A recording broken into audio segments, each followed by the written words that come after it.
Mark, this is okay hair-wise, right? I mean, I don't care if it rolls around a little bit. Let me just do this. Yeah, no, that's fine. Hold on. Okay. All right. It's 37, 21, and 1.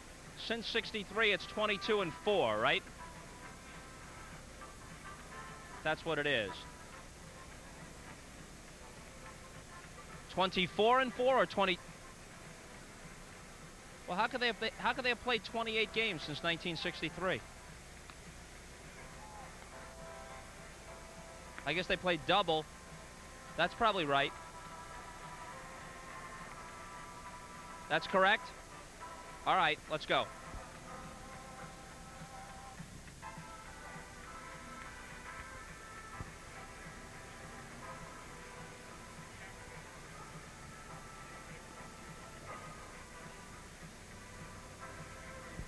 You let me know. Thank you.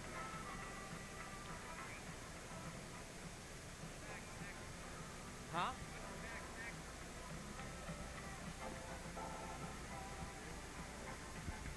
Three, two, one.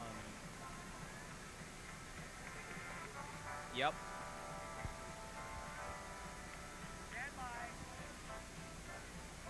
Do it one more time. Okay. 3, 2, 1. The Big A in Anaheim, home of the surprising Angels, the midway point leaders in the American League West, and we welcome you to the All-Star Game. Hi, everybody. I'm Bob Costas. Marv Albert will be here shortly, and a bit later, Vince Scully, Tom Seaver, and for an inning, former President Ronald Reagan. Because there were a few years where they played 2 All-Star games, this is the 60th Midsummer Classic.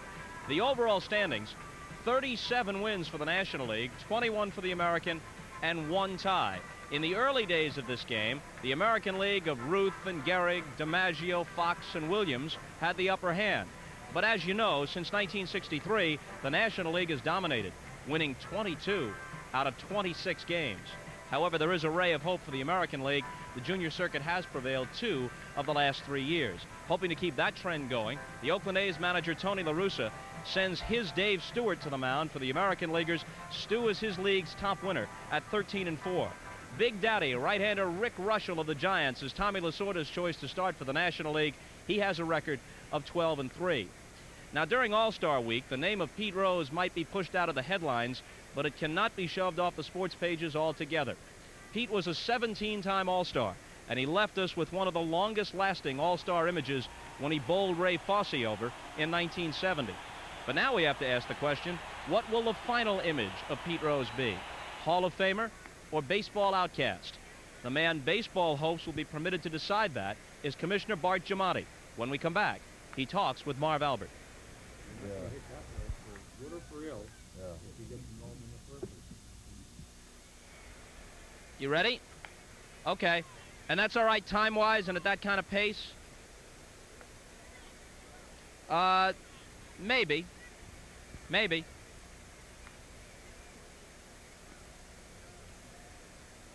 No, I'll tell you what. I'll just kind of go at that pace, and we can cut at the back end with Schmidt. I mean, with the tag. All right. Well, I'll see what I can do. Here we go.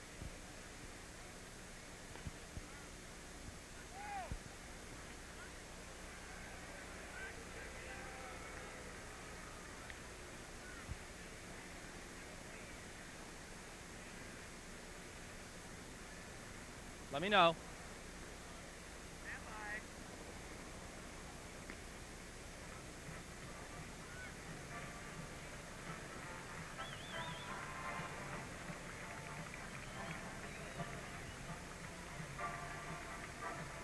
The Big A in Anaheim, home of the surprising Angels, the midway point leaders in the American League West, and the site of this season's All-Star Game.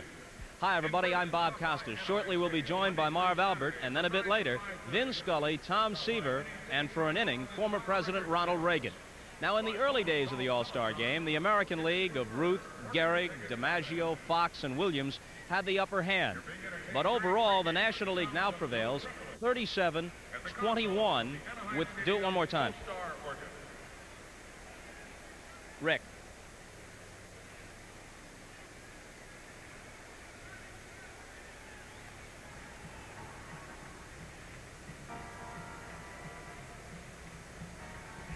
Rick, have you got me slightly down or slightly up?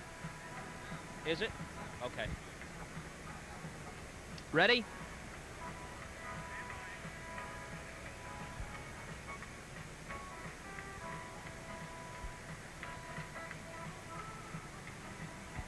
The Big A in Anaheim, home of the surprising Angels, the midway point leaders in the American League West. And we welcome you to this season's All-Star Game.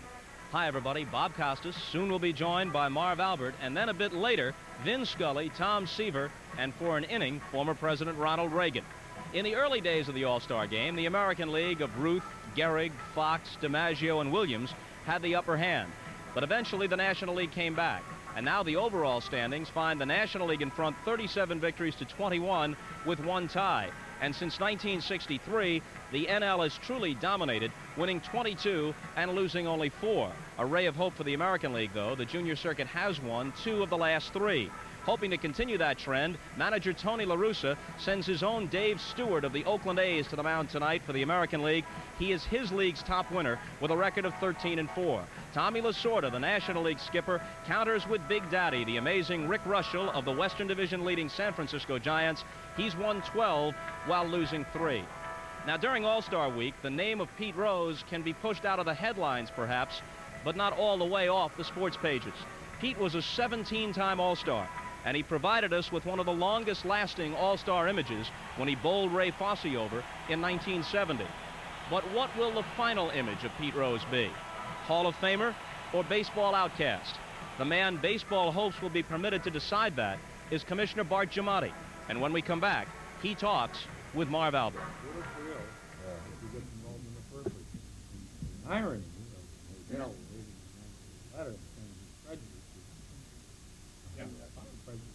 Yeah. Well, that's right. I signed that letter today.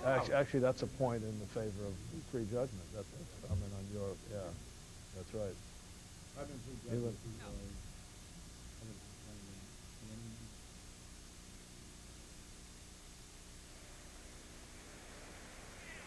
Okay. Is that over on Marv's side now? You want me to go? Marv! Was that a keeper on the last one? Right, Bob now goes to third base, right? Bob can go to third base. No, they were saying bring Marv to me. You want me to go to Marv? I don't mind. No, they're going here. You're going Okay. No, you're getting conflicting things. He's coming here.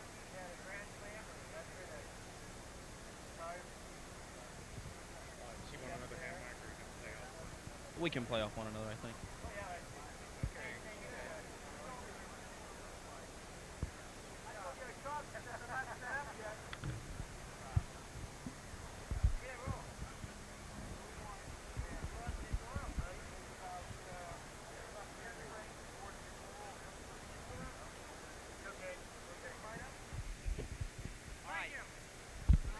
They're gonna tape the post Schmidt thing. That's what I just heard. Okay. Yeah, Want to just do one mic and I'll just. I don't need a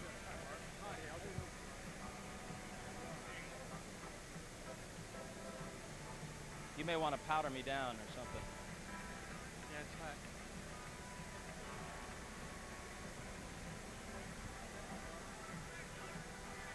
Now, I'm going to say, I'll say. they're going to play a shot of Walsh too, I think, right? Yeah. But they're going to get our part and then drop it in, I guess. I'll say. So. Yep. Mm-hmm. Okay.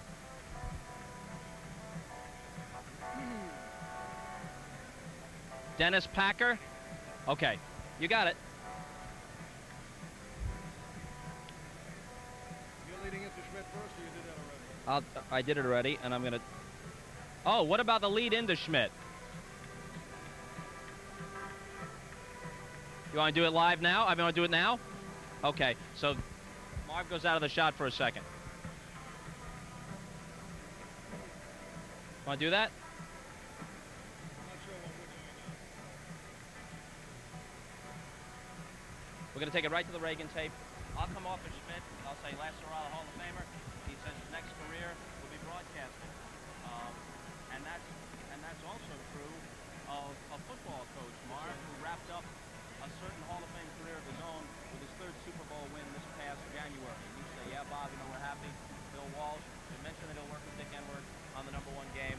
and I'm going to say coach.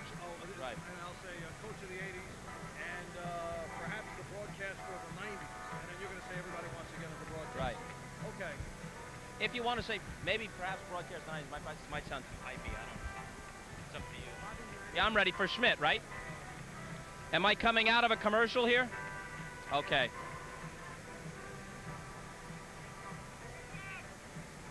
All right.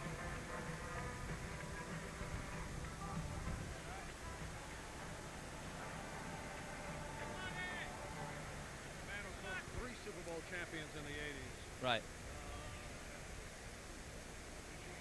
But it does, whatever you want to do. Okay.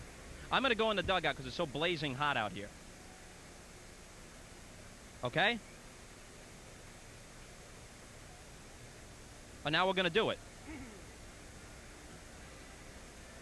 What are we doing here? All right, I'm doing the Schmidt intro now, right?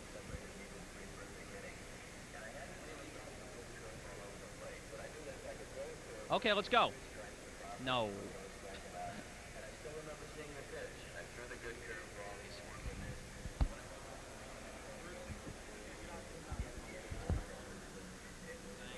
You're welcome. Why don't you just keep the IFB the whole evening? Once again, the National League had a formidable lineup, and it was up to first-time All-Star Steve Stone to tame it. Stone was on his way to a Cy Young Award in 1980, relying on his curveball to go 12-3 at the break. But right from the opening batter, he knew this night would be different. Breaking record did not commit himself. None of his weight shifted forward. He kept his hands back, and he took like that curveball and hit a riddle right down the nettle. So that's great diving in to came out.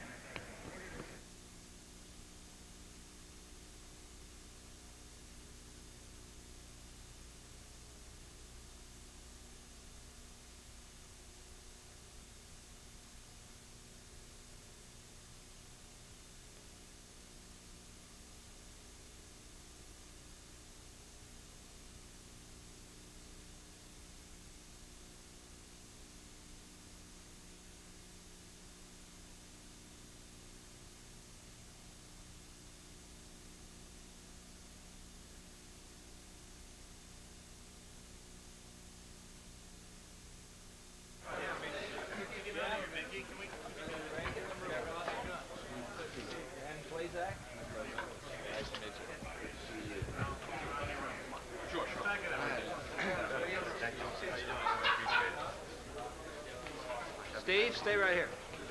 President Reagan, Steve Sachs. No. This is Mike Henneman. Steve Sachs. Hi, how are you? Nice to see you. Mike Moore. Hello. Jeffrey Leonard.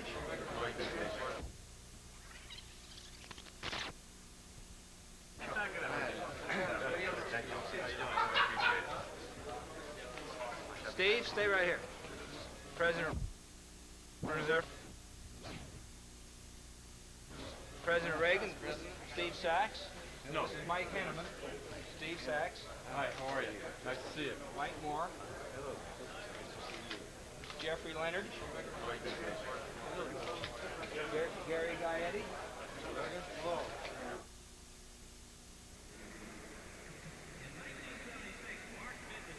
Did you? Hello?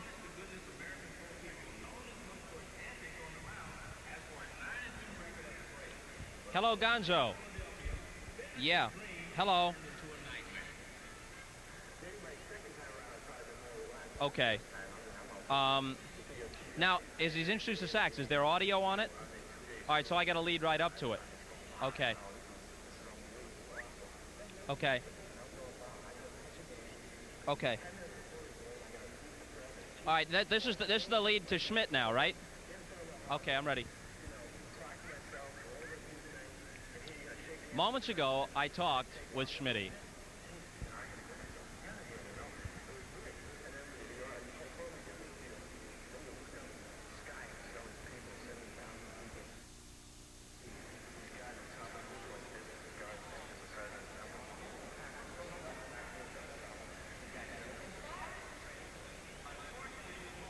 Yes.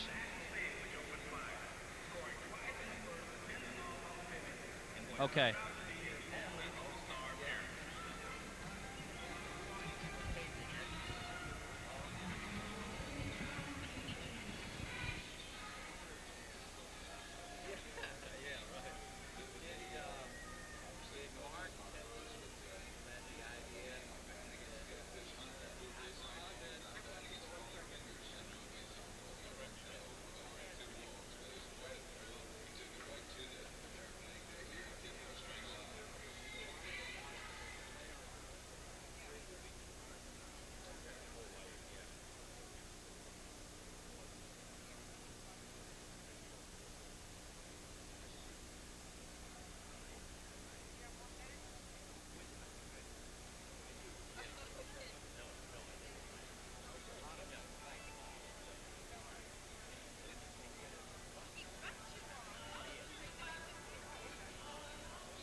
who's going to talk to us? Hello, 1, 2, 3, 4. I hear that fine. Do you hear me fine, sir? Yeah. Good. While we're chatting, did you ever throw out the first ball as president? Yes. You did. A couple of times. Okay, great. At the Orioles. Oh, at Baltimore? And then they stopped asking me because both times they lost the game. Okay. Okay. Great. Great. Do you hear everything well? Yeah. Fine. I'm hearing you. Flip, you're not on my key. You're in the back of the truck or something. Flip. Now I hear you. Yeah, it sounded good. President says he hears fine. Oh, wait a minute. I'm hearing you, but You're not here. Yeah, he's not hearing you. No. Yeah, no. Just. Oh, now I hear you. Yeah, right. Now I hear you. All is well. You're stuck with me for the remainder.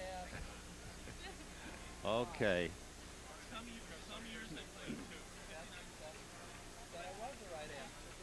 Yeah, what I just thought, I told Mark that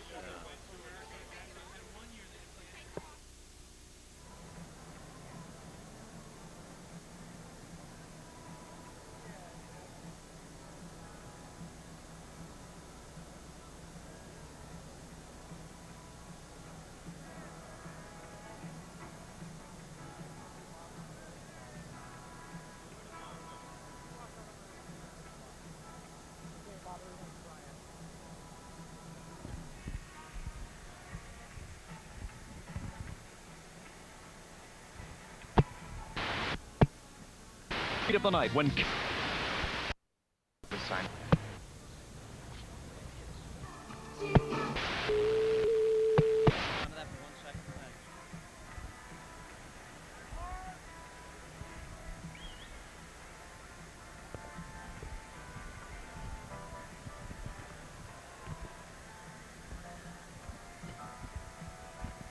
he's coming. He's coming. He's coming. All right, this is the Schmidt part.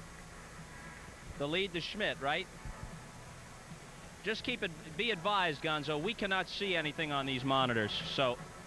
movies and sensational specials. Yes, I know. Like Barbara Eden heads a family of 6 when she starts a brand new life with...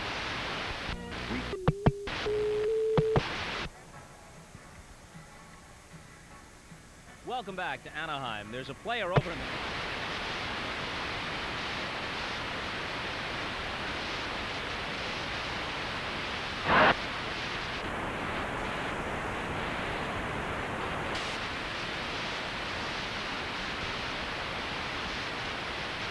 What's that?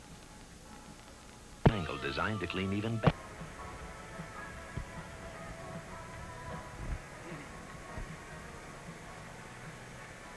All right.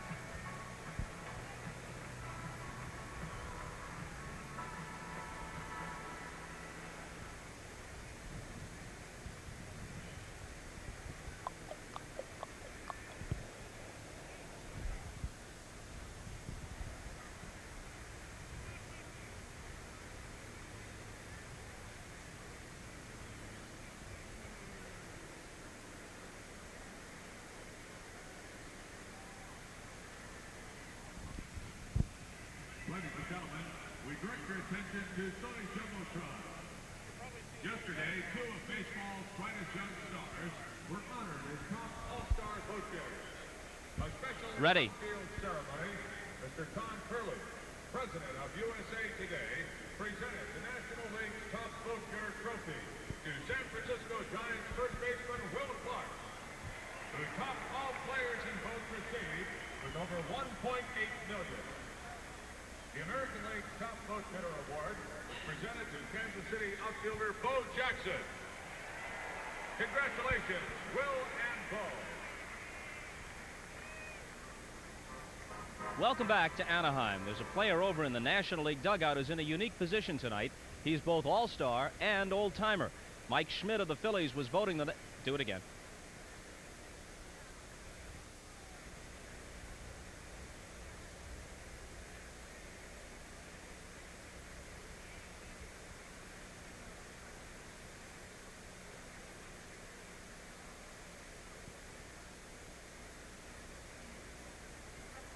Welcome back to Anaheim. There's a player over in the National League dugout who's in a unique position tonight.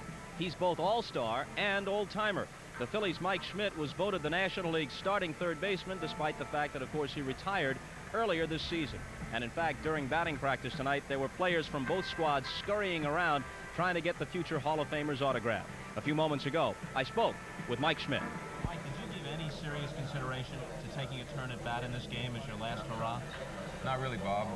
When I realized that I had a chance of being elected to the All-Star game, a lot of people asked me if I'd play if I won the voting. And I, right from the outset, said, no, I'm not going to play. I've retired from the game. I have my reasons. There'd be nothing to gain by me playing in the game. Plus, I'd be taking the spot of a guy that really deserved to be there. How do you think you'll feel watching one last All-Star game in uniform, but from the bench?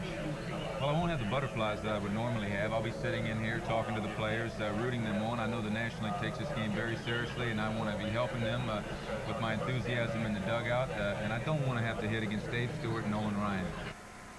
Especially not in this twilight. So, a last hurrah for Mike Schmidt, and the next step, he says, is broadcasting.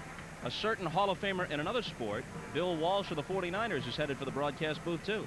Yes, Bob, the man who coached 3 Super Bowl championship teams during the course of the 80s will be joining Dick Enberg in the booth to comprise NBC's #1 NFL broadcast team. So the coach of the 80s in the NFL is joining NBC Sports, and we are delighted about it. Look, Marv, face it, everybody wants to be a sportscaster, including former President Reagan. Here we see Ronald Reagan moments ago in the clubhouse trying to pick up some last-minute tidbits and anecdotes before working the first inning with Vin and Tom. Mike Moore. Jeffrey Leonard. Gary Gaetti.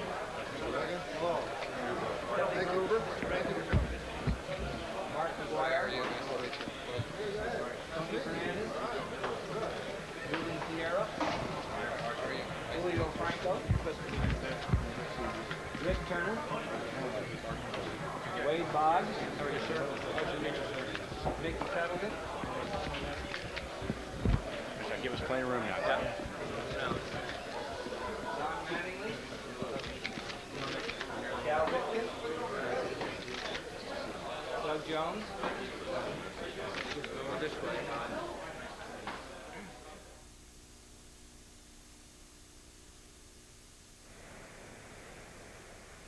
Gonzo, did I butt up against it too much? You want to try it one more time out of Schmidt?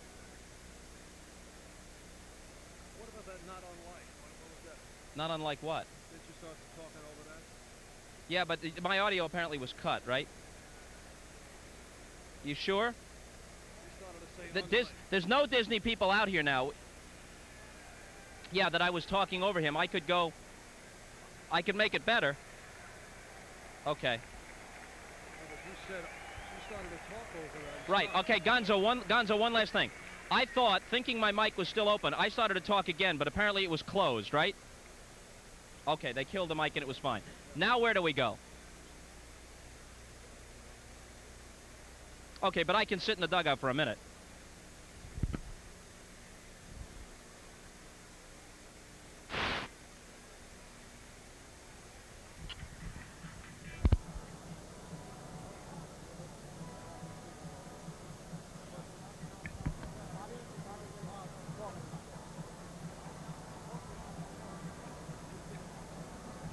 Go ahead. Go ahead. Hello.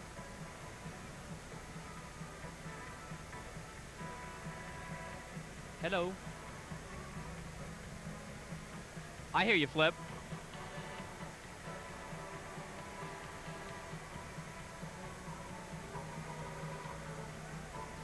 Right. Did that thing work all right with Reagan? Well, I know it wasn't bad, but could we make it better and funnier? So, you want to? Couldn't we do it live out of Schmidt?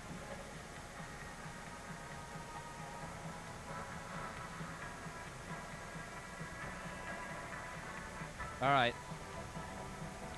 Okay. All right, I'm going to the dugout. Yeah?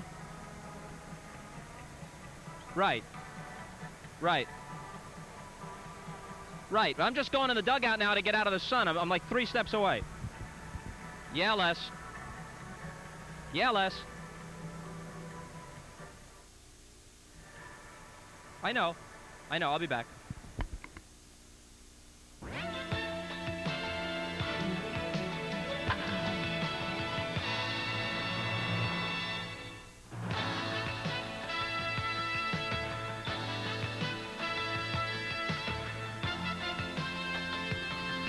A beautiful afternoon in Southern California as we await the start of the 60th All-Star Game in Anaheim. Hi, everybody. I'm Vince Scully, along with Tom Seaver. The All-Star Game in Anaheim. That has to bring back a rush of memories for you. Oh, Vinny, one of my favorite memories. I pitched the last inning of that game, the 15th inning for the National League All-Star team.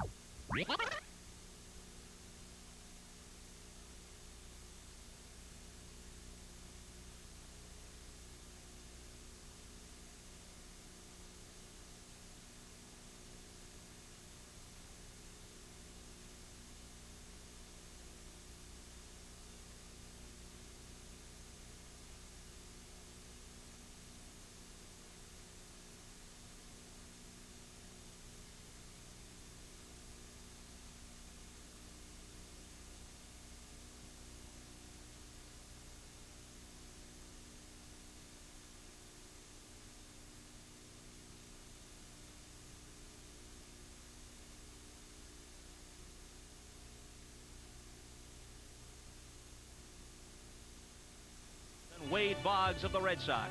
8 batting titles between them. NBC Sports welcomes you to the 60th Midsummer Classic. From Anaheim, it's the All-Star Game.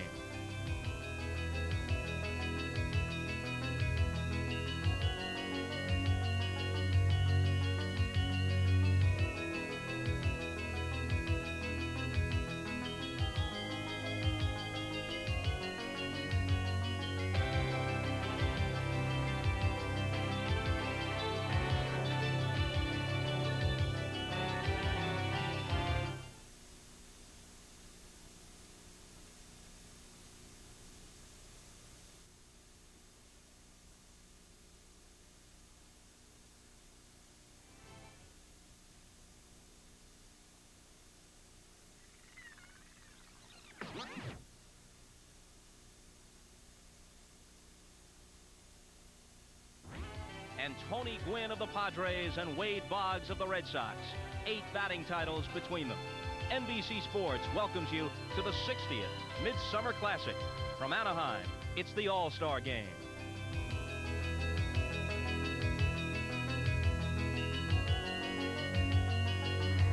The Big A in Anaheim, home of the surprising Angels, the midway point leaders in the American League West. And we welcome you to this season's All-Star Game. Hi, everybody. Bob Costas. Soon we'll be joined by Marv Albert, and then a bit later, Vince Scully, Tom Seaver, and for an inning, former President Ronald Reagan. In the early days of the All-Star Game, the American League of Ruth, Gehrig, Fox, DiMaggio.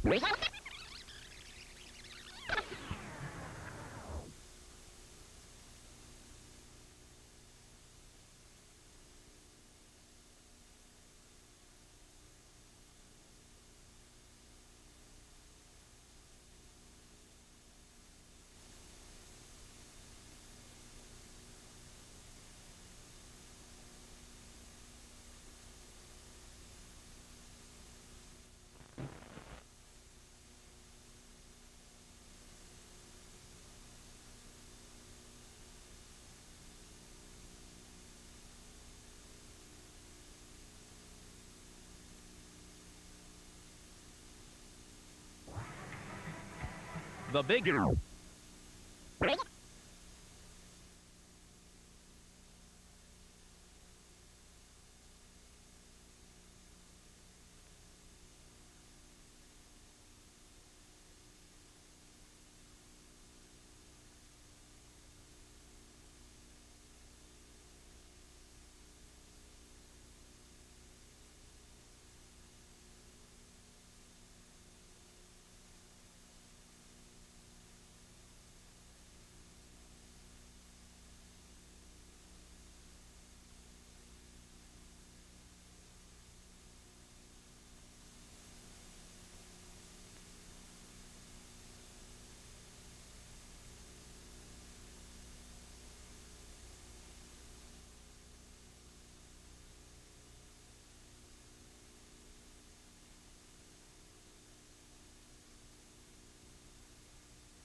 Babe, who sent the first ever All-Star homer soaring out of Comiskey Park in 1933. But a year later, sluggers like the Bambino were mere foils. Carl Hubble, the great National League southpaw of the Giants, is in the box.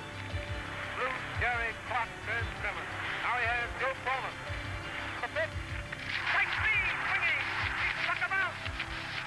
5 strikeouts in a row for that Hubble of the National League. How do you like this for a setting? 2 outs. The tying run at third, the winning run at first, last half of the 9th inning, and the 400 hitter of today at the plate, Ted Williams. Paso pitches, Williams swings, there's a high drive, going deep, deep, it is a home run. The first time the game was played in Anaheim, 16 future Hall of Famers participated in the longest All-Star game ever. There's a long drive to left field off the bat of Perez. Back goes Jastrzemski looking up. Home run.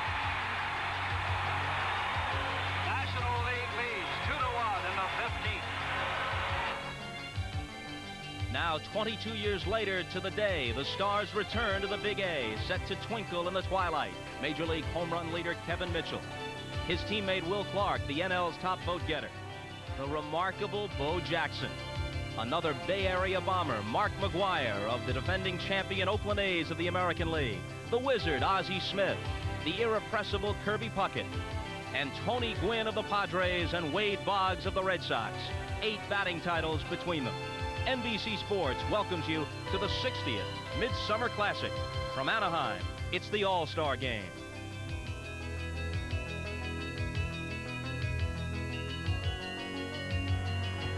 The Big A in Anaheim, home of the surprising Angels, the midway point leaders in the American League West. And we welcome you to this season's All-Star Game. Hi, everybody. Bob Costas. Soon we'll be joined by Marv Albert, and then a bit later, Vince Scully, Tom Seaver, and for an inning, former President Ronald Reagan. In the early days of the All-Star Game, the American League of Ruth, Gehrig, Fox, DiMaggio, and Williams had the upper hand. But eventually, the National League came back. And now the overall standings find the National League in front 37 victories to 21 with 1 tie. And since 1963, the NL has truly dominated, winning 22 and losing only 4. A ray of hope for the American League, though. The junior circuit has won 2 of the last 3.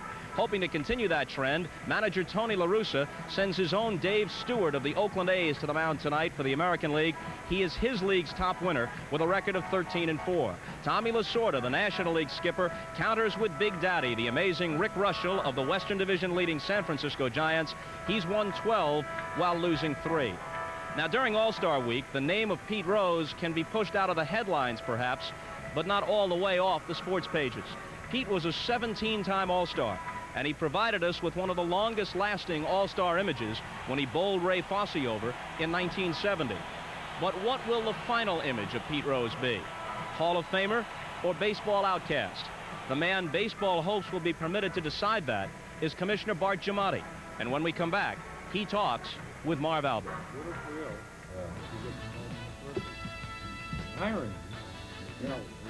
The 1989 All-Star Pregame is brought to you by America's Pork Producers. Pork, the other white meat. And by Michelin. Michelin, because so much is riding on your tires.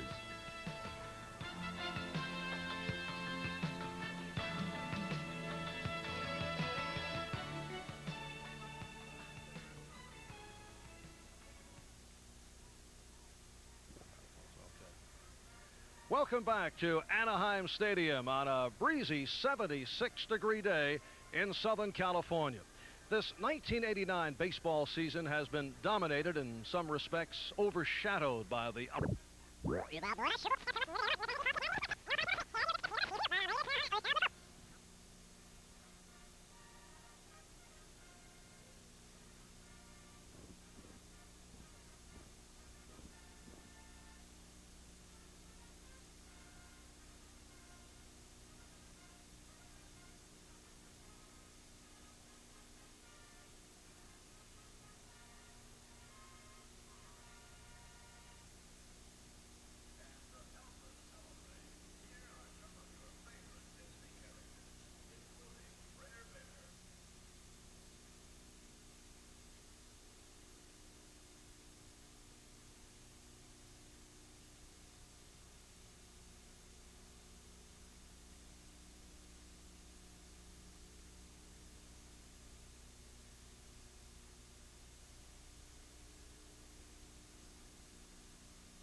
Welcome back to Anaheim Stadium on a breezy 76-degree day in Southern California.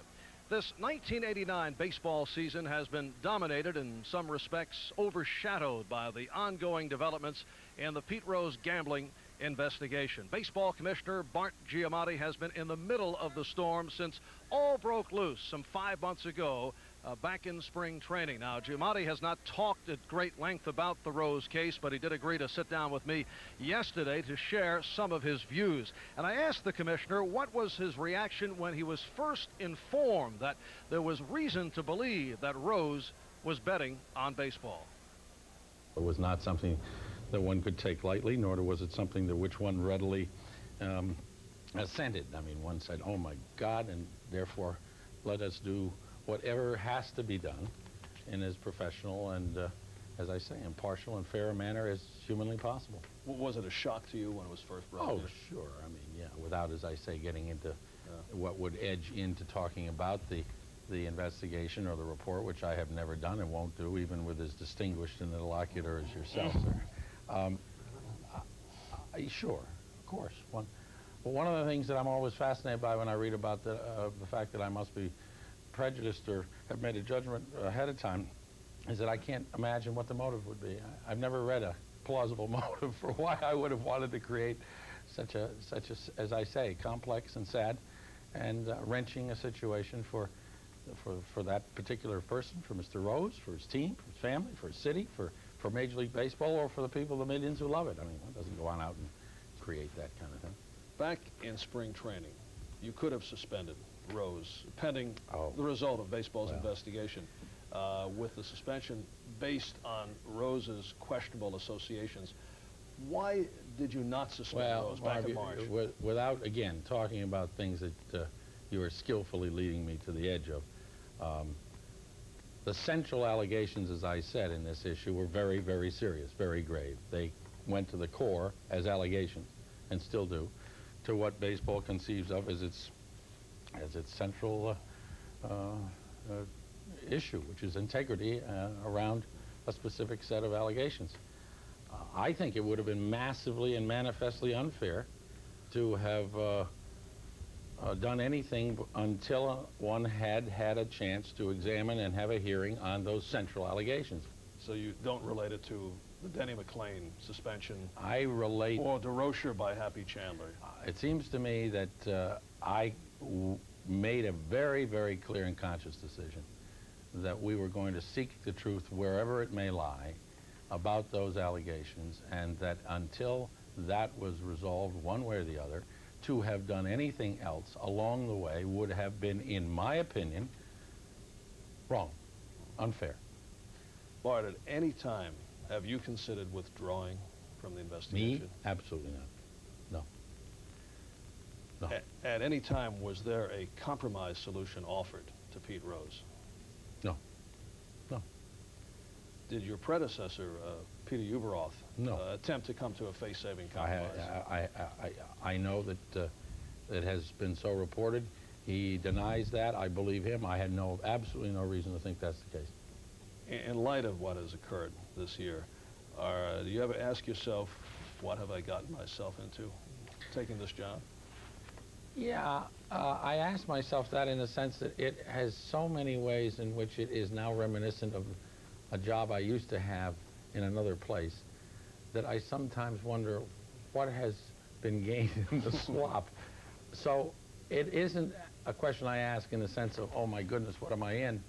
I have a very strong sense of what I'm in, and therefore perhaps I ask it. Are you enjoying yourself? Sure. Oh yeah. Yeah, it's a great game. Baseball Commissioner Bart Giamatti, the one-time president of Yale University, living through the summer of discontent.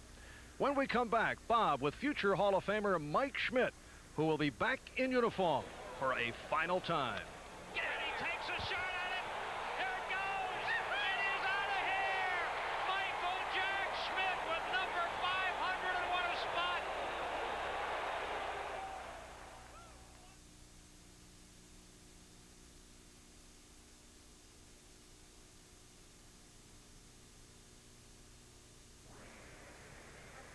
Welcome back to Anaheim. There's a player over in the National League dugout who's in a unique position tonight. He's both all-star and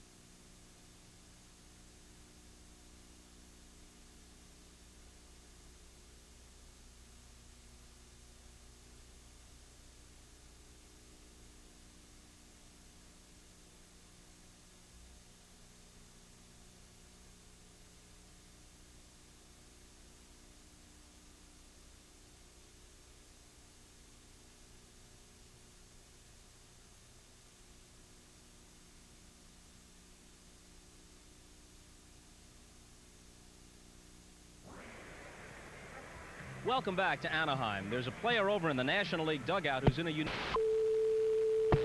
all-star and old-timer. The Phillies' Mike Schmidt was voted the National League's starting third baseman, despite the fact that, of course, he retired. During batting practice tonight, there were players from both squads scurrying around trying to get the future Hall of Famer's autograph. A few moments ago, I spoke with Mike Schmidt. Mike, did you give any serious consideration to taking a turn at bat in this game as your last hurrah?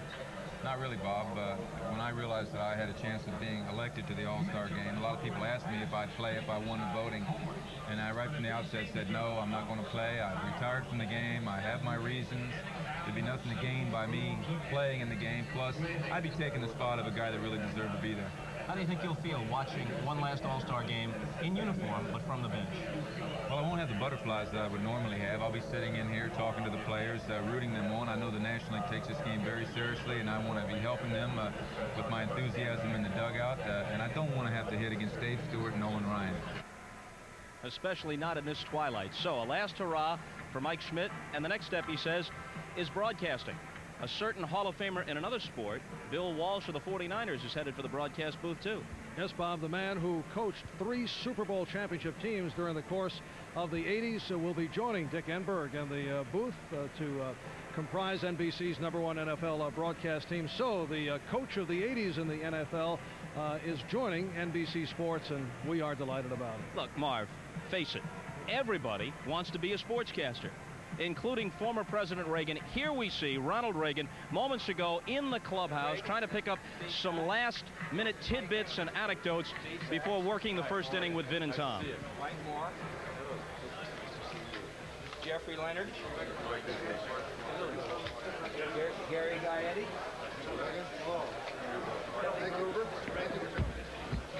Mark McGuire. They're off.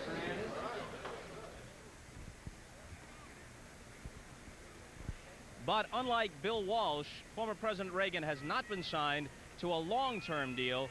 Instead, we've inked him for only a single inning, and he will work the first. Now let's say hello to some of the people that President Reagan will be talking about, along with Vince Scully and Tom Seaver, as we go to Dennis Packer, the PA man, for the introduction of the National and American League squads. Ladies and gentlemen, presenting the 1989 National League All-Star Team.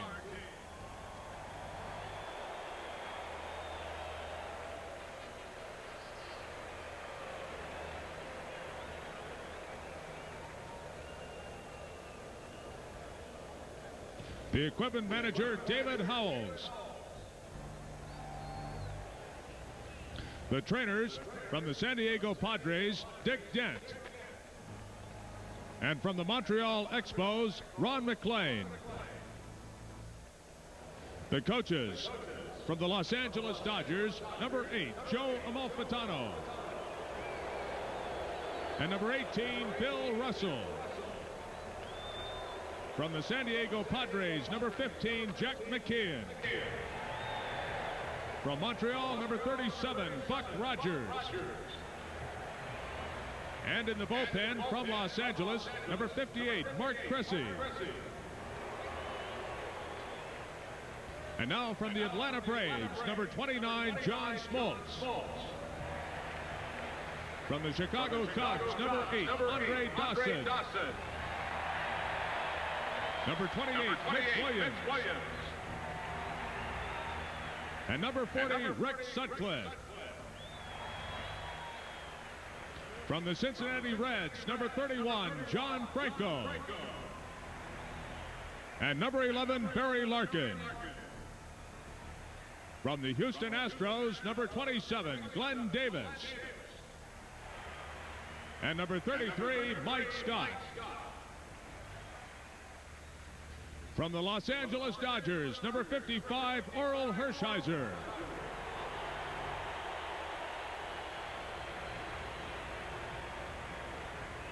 Number 50, Jay Howell. Number 12, Willie Randolph. And number 14, Mike Scioscia. From the Montreal Expos, number 44, Tim Burke. And number 29, Tim Wallen. From the Philadelphia Phillies, number 9, Von Hayes. From the Pittsburgh Pirates, number 25, Bobby Bonilla. From the St. Louis Cardinals, number 29, Vince Coleman. And number 26, Tony Pena. And from the San Diego Padres, number 48, Mark Davis.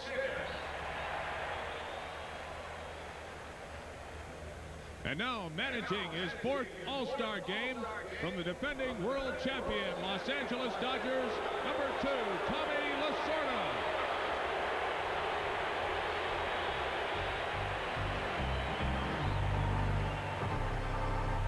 Now let's meet the National League starting lineup. Leading off and making his 6th straight appearance as the National League starting shortstop, from the St. Louis Cardinals, number 1, Ozzie Smith. Batting second, leading the National League in batting with a .353 average. From the San Diego Padres, number 19, right fielder Tony Gwynn. Batting third, this year's top vote getter in the All-Star balloting. From the San Francisco Giants, number 22, first baseman Will Clark. Batting fourth, leading the major leagues with 31 home runs and 81 RBIs. From the San Francisco Giants, number 7, left fielder Taylor Mitchell. Batting fifth, he has 16 home runs and 52 RBIs this season. From the Cincinnati Reds, number 44, center fielder Eric Davis. Batting sixth, second in the league with 22 home runs. From the New York Mets, number 20, third baseman Howard Johnson.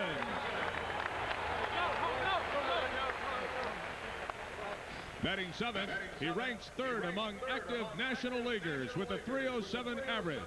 From the St. Louis Cardinals, number 28, the designated hitter Pedro Guerrero.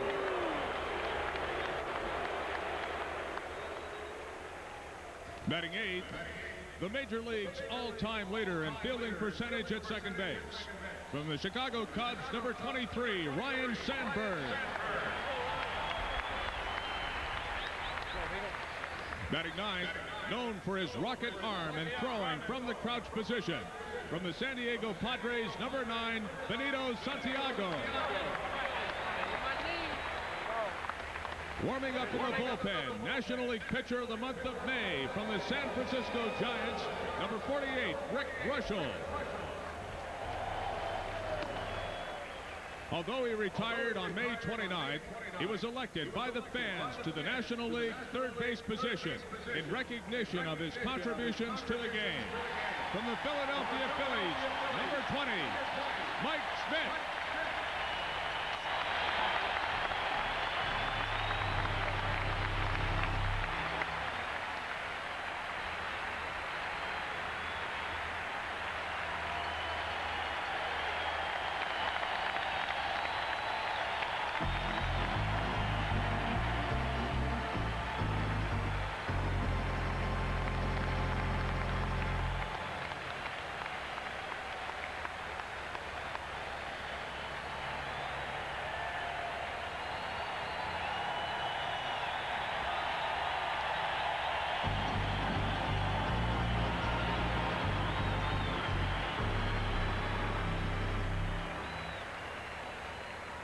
Now let's greet the 1989 American League All-Star Squad.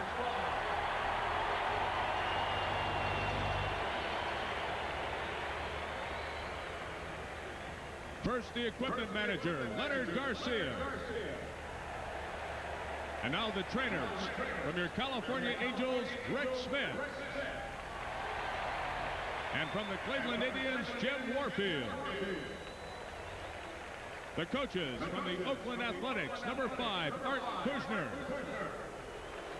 From the California Angels, number 53, Marcel Latchman. From the Boston Red Sox, number 35, Joe Morgan. From the California Angels, number 12, Doug Rader.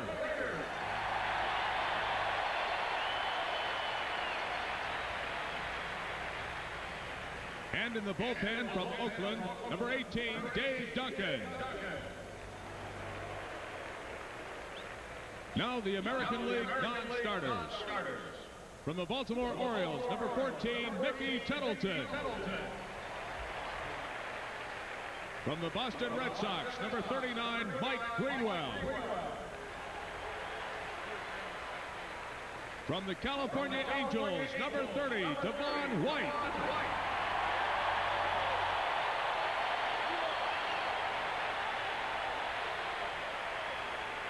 And number 31, Chuck Finley.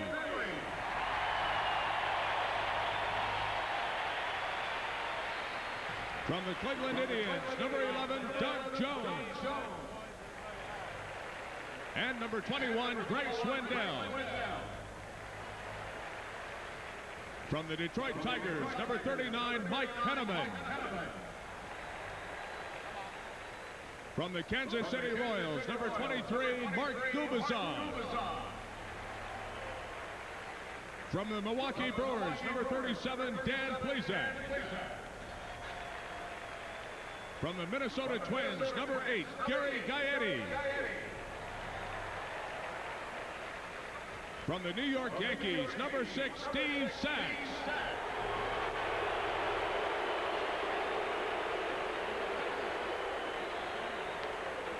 And number 23, Don Mattingly. From the Oakland Athletics, number 21, Mike Moore. From the Seattle Mariners, number 00, Jeffrey Leonard. From the Texas Rangers, number 34, Nolan Ryan.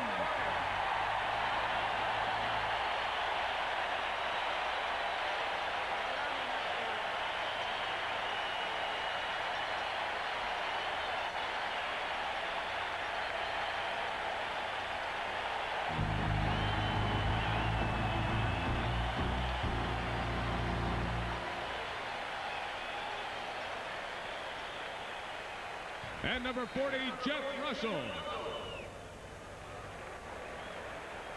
And from the Toronto Blue Jays, number 1, Tony Fernandez.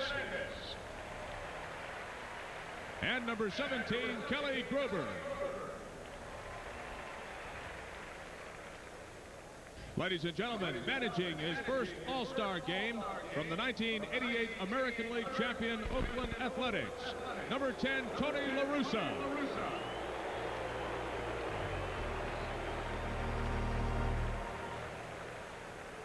Leading off, the American League's top vote getter of 1989 from the Kansas City Royals, the left fielder, number 16, Bo Jackson.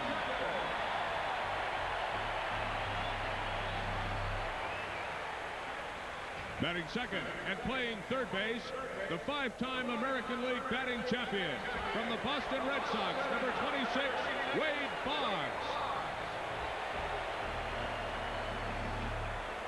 Currently leading the American League with a .336 average and hitting third this evening. From the Minnesota Twins, the center fielder, number 34, Kirby Puckett. From the Chicago White Sox, batting in the cleanup spot, 2-time outstanding designated hitter of the year, number 3, Harold Baines. Playing second base and batting fifth, he ranks among the league's leaders in 6 categories. From the Texas Rangers, number 14, Julio Franco. Hitting 6th and appearing in his 7th straight All-Star game, the American League's fielding leader among shortstops. From the Baltimore Orioles, number 8, Cal Ripken. Hitting 7th with a .330 average going into this evening's game, the right fielder from the Texas Rangers, number 21, Ruben Sierra. Among the league leaders in home runs and RBIs in 1989, playing first base and batting 8th from the Oakland Athletics, number 25, Mark McGuire. Batting 9th and catching, the most valuable player of the 1988 All-Star game, from the Oakland Athletics, number 36, Terry Steinbach. And in the bullpen, the American League starting pitcher for the 60th All-Star game. He leads the league with 13 wins in 1989 from the Oakland Athletics, number 34, Dave Stewart.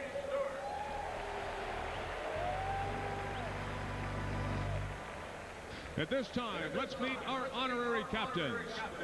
First for the National League, he won 209 games and recorded almost 2,500 strikeouts in 14 seasons with the Brooklyn and Los Angeles Dodgers.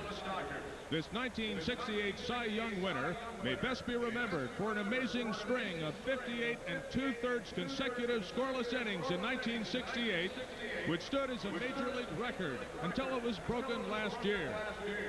Introducing the National League honorary captain, Don Drysdale.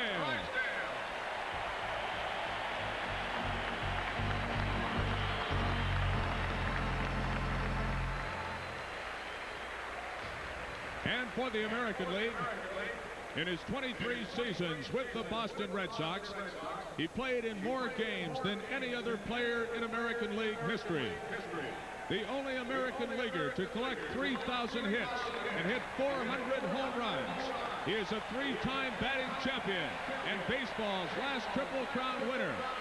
Introducing the American League honorary captain, a 1989 Hall of Fame inductee, Carl Yastrzemski.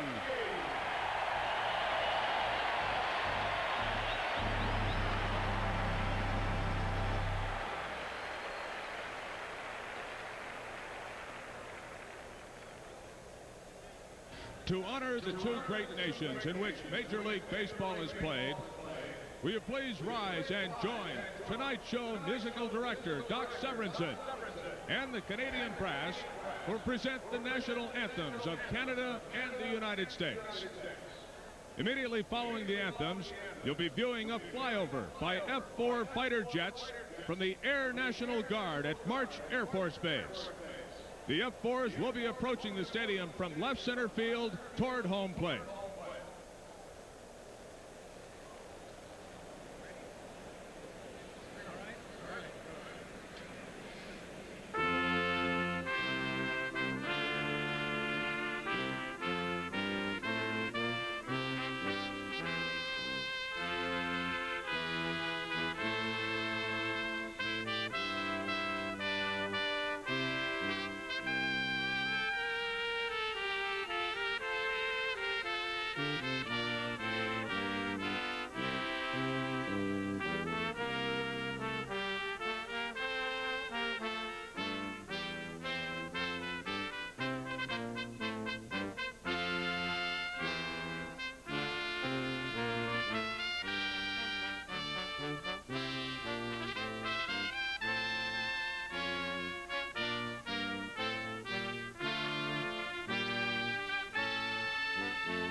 And now, to honor America, the Star-Spangled Banner.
The scheduled first pitch is only about 5 minutes away, and we'll return to Anaheim in just a moment. But first, we go to New York for this NBC News Digest, and here's Tom Brokaw.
Beautiful afternoon in Southern California as we await the start of the 60th All-Star Game in Anaheim.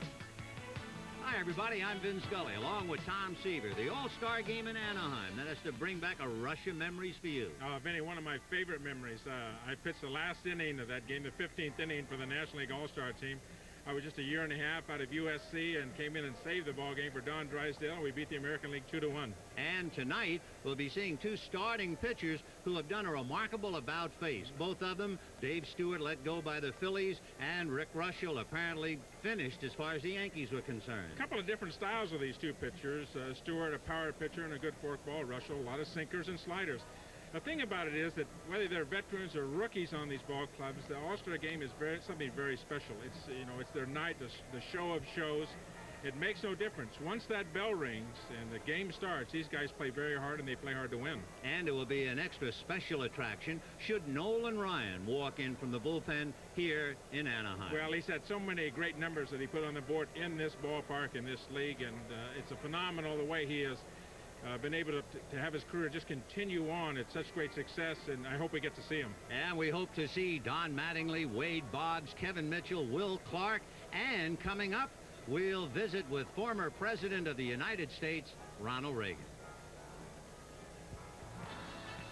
The 1989 All-Star Game is brought to you by Buick and your Buick dealer. The Great American Road belongs to Buick. By Stroh's, fire brewed, family brewed for more than 200 years. And by America's pork producers.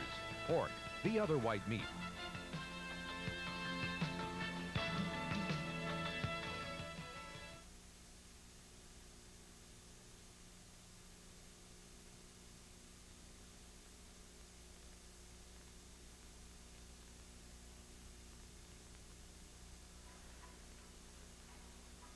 Now I'm hearing something. Okay, yeah. Yeah. This is where we're going to start, right here.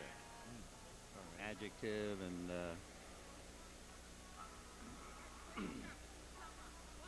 Yes. All right. Coming to us? Yeah. Right.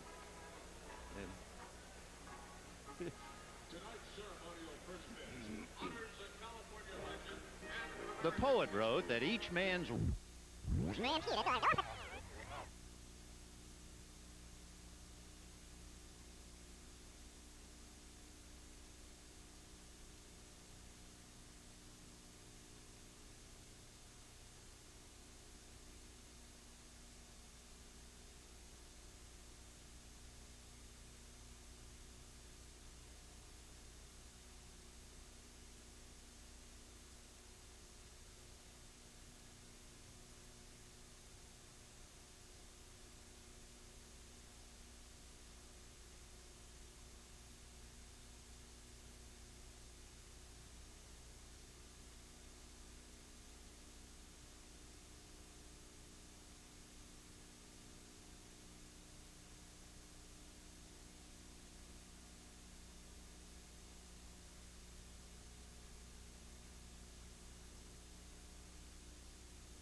The poet wrote that each man's reach should exceed his grasp.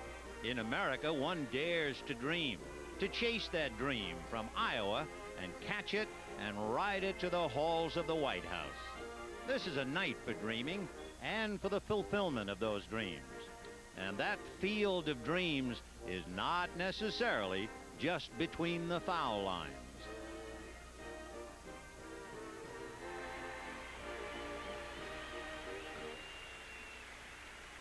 Ladies and gentlemen, former President Ronald Reagan, and how good it is to have you here in the ballpark.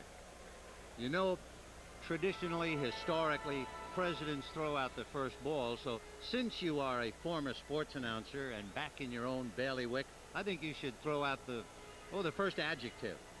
Well, I don't know whether I could get how I feel into one word, but as close as I could come would just be to say wonderful. You know, it's a great honor for me after broadcasting several years in Iowa and now finally make it to the big time of a top network sports broadcasting job.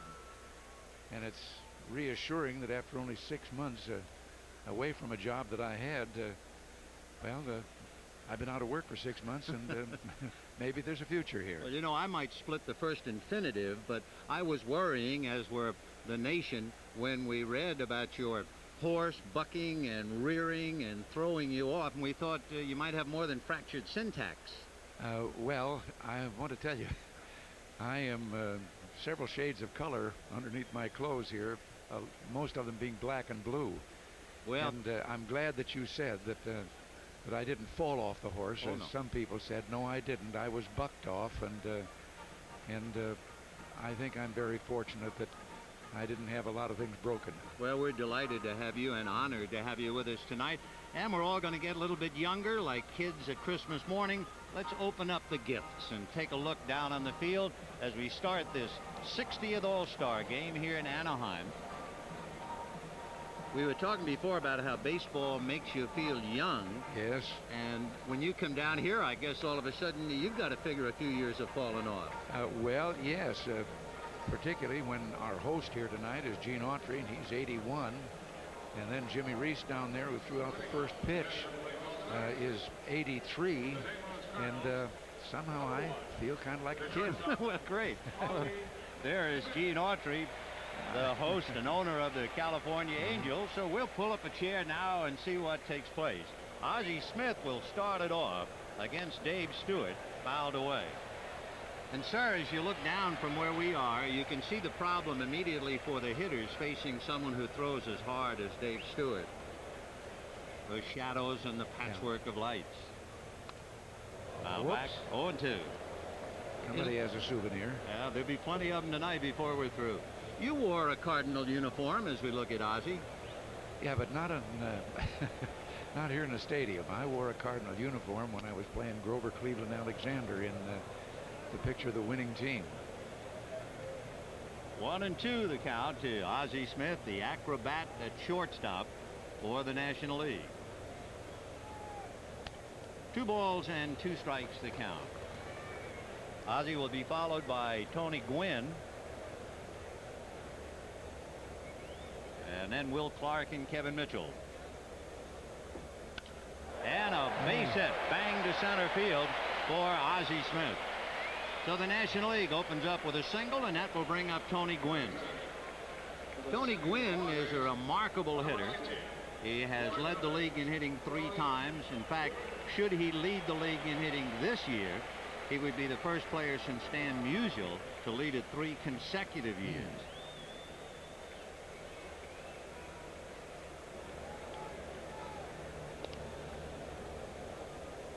Ozzie Smith at first, nobody out in the first inning. We're just starting.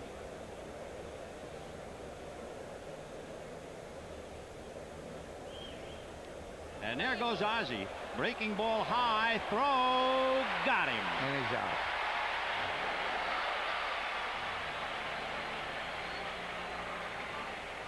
A perfect throw by Terry Steinbach on a pitch up, so he was halfway out of the crouch anyway.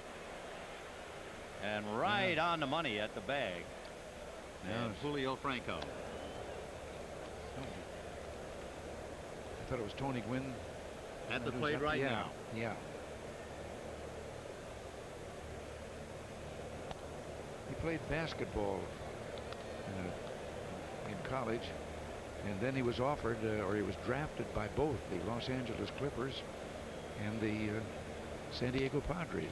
He's a remarkable athlete as he draws ball 4. Brings up a point. His wife used a lot of videotapes so that he could study them. Did you use videotapes at all in your career? No, I'm afraid I was a little before that. I know she edits them to improve his performance. Of course, in the picture business, we have a thing, something like that, and that is they all through a picture you're making every day. You go into this projection room and see what you did the day before. Here's Will Clark. It takes a strike, 0-1. Clark from Mississippi State. They call him the Thrill, and on his answering machine, if you call him and he's on the road, a voice says the thrill is gone. Strike. 1 away here in the first inning. We're just starting up for Dave Stewart. A little bit of a rocky beginning. A base hit, then a walk. He is 1 away. Working on Clark, followed by Mitchell.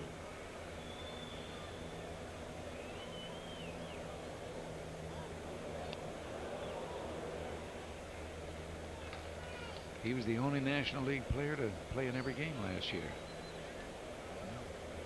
And he was a member of a 1984 Olympic team. Very close as they're keeping an eye on Tony Gwynn. Batting average of .332. That's pretty good for a young man. Another remarkable hitter. We'll see plenty of them before the night is over.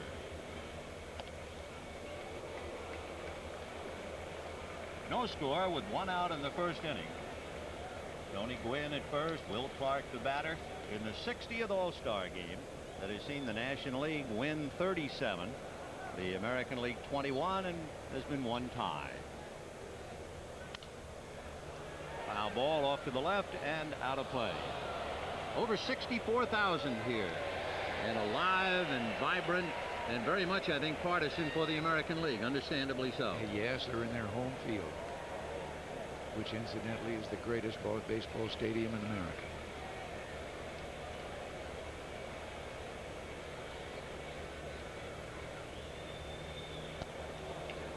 Clark with a very good eye at the plate. He is one of those fellows who just has such great discipline that he refuses to chase a bad ball very often at all.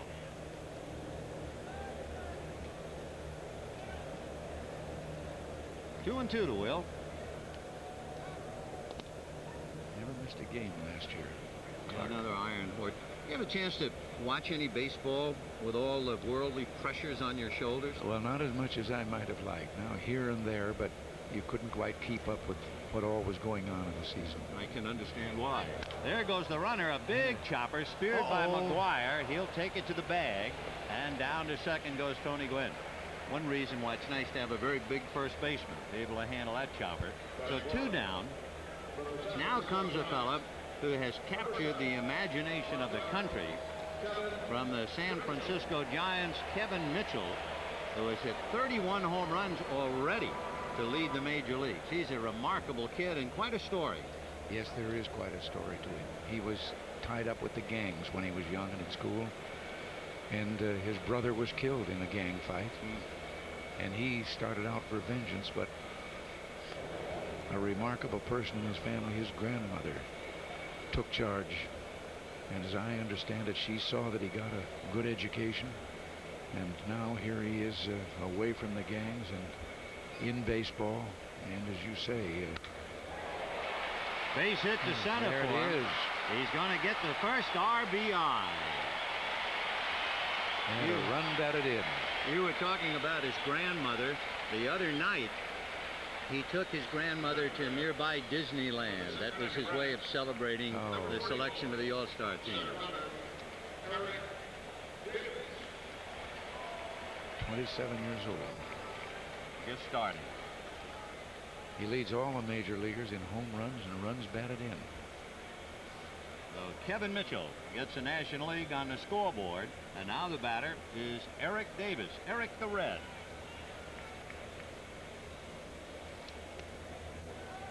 Fork ball that Dave Stewart throws had really helped him, but Davis would not chase that one. The forker was down and away. 1 ball and no strikes.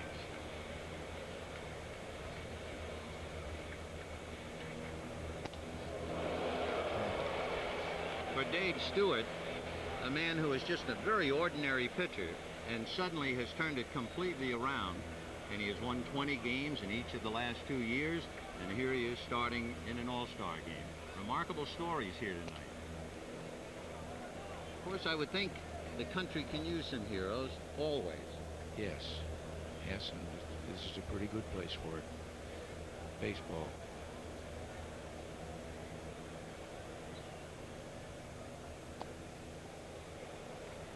So Davis holding off as the National League scores here in the first inning to lead the American League 1-0.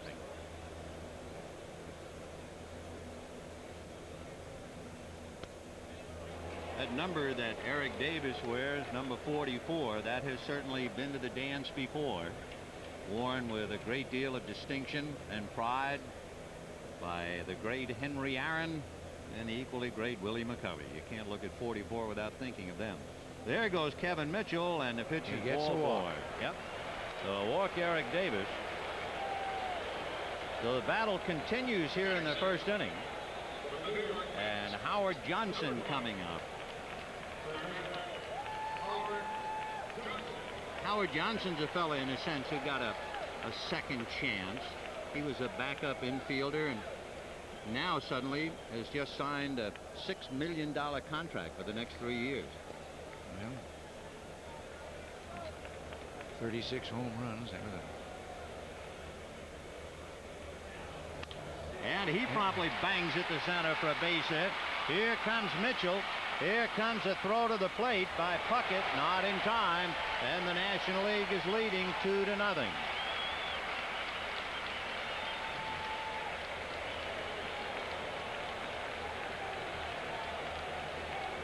We'll take another look, because out there in center field, Kirby Puckett, who has 3 Gold Gloves and has 5 assists this year, gets off a dandy of a throw, but it's not nearly in time as Mitchell brings in the run. So the National League leads 2-0 as Kirby just came up short.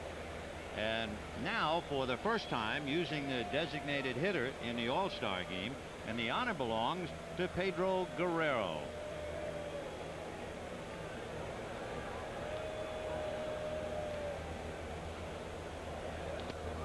Oh, 0-1 to count to Pete. Interesting how baseball has spread around. For instance, of the 56 All-Stars we have in this game today, 6 are from Latin countries. Pedro Guerrero from the Dominican Republic.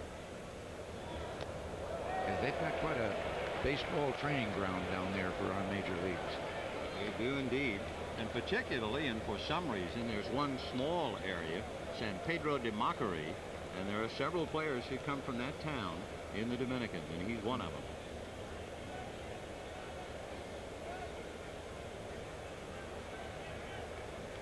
These two fellows know each other very well, Dave Stewart, Pete Guerrero.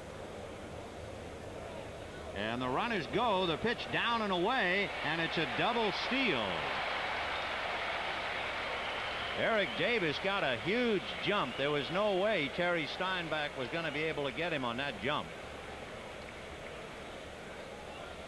The trailer man, Howard Johnson, steals easily. So here is Guerrero with first base open and the National League leading 2-0. So a rocky start for Dave Stewart.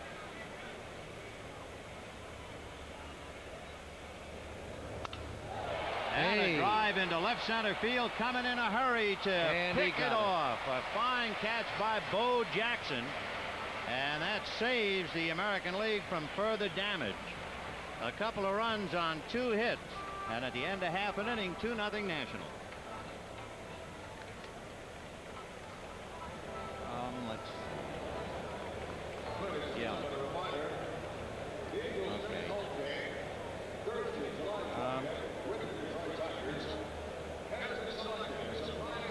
Or, you know, we've got to, yeah. We can do Bo Jackson. Yeah, we'll start with Bo Jackson. You know the banner in right field? Yeah. Oh, it's no good. Yeah, I see this. I don't know what's on there. American League win. Okay. Yeah, that's what we're going to do. All right. Okay.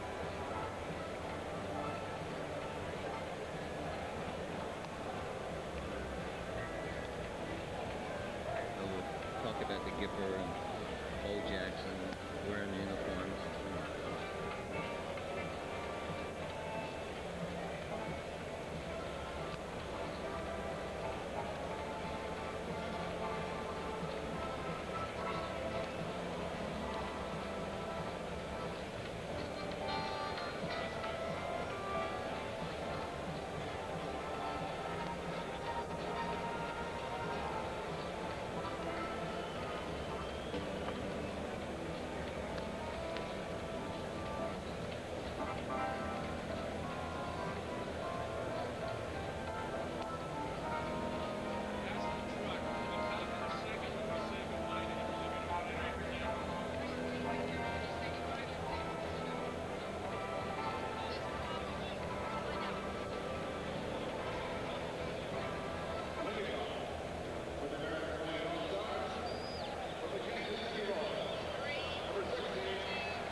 Jackson making the catch on the ball hit by Guerrero to prevent further damage.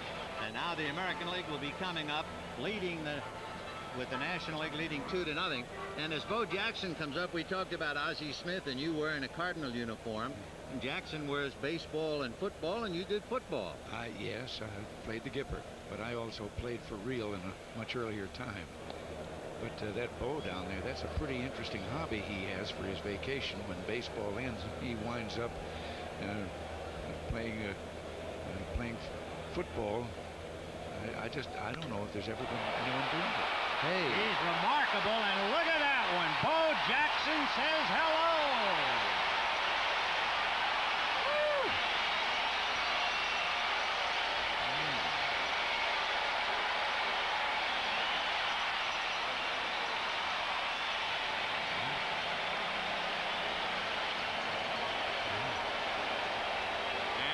Russell is greeted on the first pitch to Bo Jackson.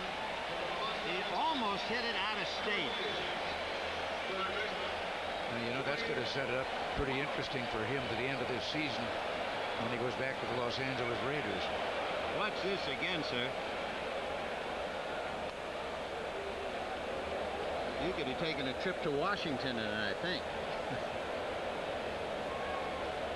High fives in the dugout. It is 2-1 National League. Interestingly enough, on the home run, the last 4 home runs in All-Star games have all been hit by the American League. And boy, that thing was really crushed. You were talking earlier about how baseball makes you feel young. Rick Russell, a pitcher, is 40 years old. He is almost the oldest pitcher to ever start in a National League game with the American League. Warren Spahn was about a month older. So he's a remarkable story. Yeah, he's 6'3" and he weighs, what is it, 240 pounds. And he's got 12 wins and a former Cub. And a former Cub. Yes.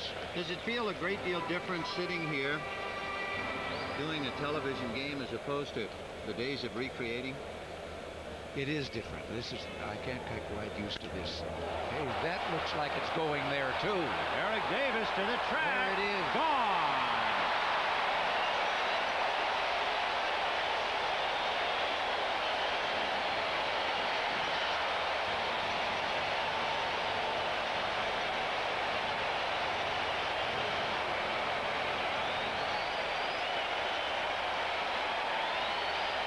Electrifying moment here in Anaheim with the National League leading 2-0.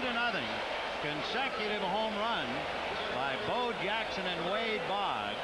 And the last time we had consecutive home runs in an All-Star game was 1975. Hit to Sandberg and they get Kirby Puckett. 1 down. But you know, both of those home runs, you didn't have to wait for them. Even the outfielders knew they were going out of the park. They sure did. One thing, too, sir, this time of day when it's very hot, the ball really carries anyway. Not that either of those needed any breaks. They were both hit out of sight. Nice Big Daddy, as the fellows call him out there on the mound. Be a little upset. And a comebacker. He's an excellent fielder. And Russell takes care of Harold Baines. So we have 2 down in the first inning of a 2-2 tie. And Julio Franco will be coming up. I'm glad you said that first. I didn't know whether he was going to call it Julio or Julio. Julio Franco from the Texas Rangers. He's had 10 home runs this season. And he's won from that place in the Dominican Republic. You remember the first game you ever did recreate? Was it a Cub game or a White Sox game? It was a Cub game. Cub game? Yeah. And that's a base hit in left field. So with all the pre-game talk about the shadows and the sunshine and the inability of the hitters to see, we've had 4 runs in the game. We've had 2 home runs, and we're only in the first inning. And Cal Ripken is coming up. Ripken, another of the many remarkable stories in the All-Star game. It's Played in 1,173 consecutive games, and he's the first American League shortstop to start 6 straight games. I would think 1173. He started his great streak as you were settling in your first administration. It was, I think, May the 30th, 1982. That's right.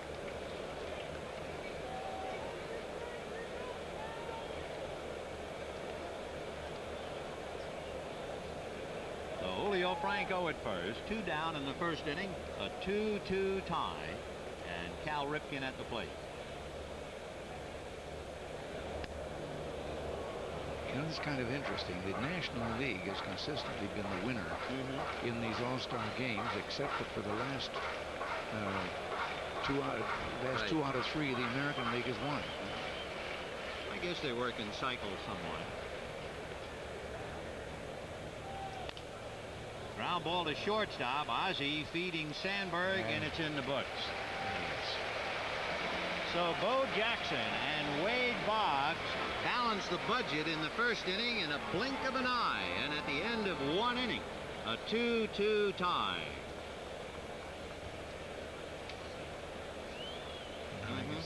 We're just going to say goodbye. Yes, sir. Okay.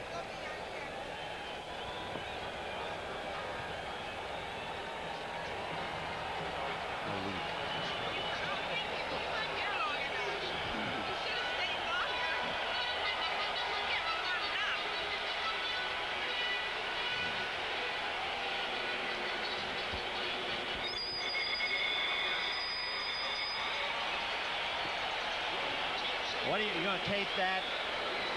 All right.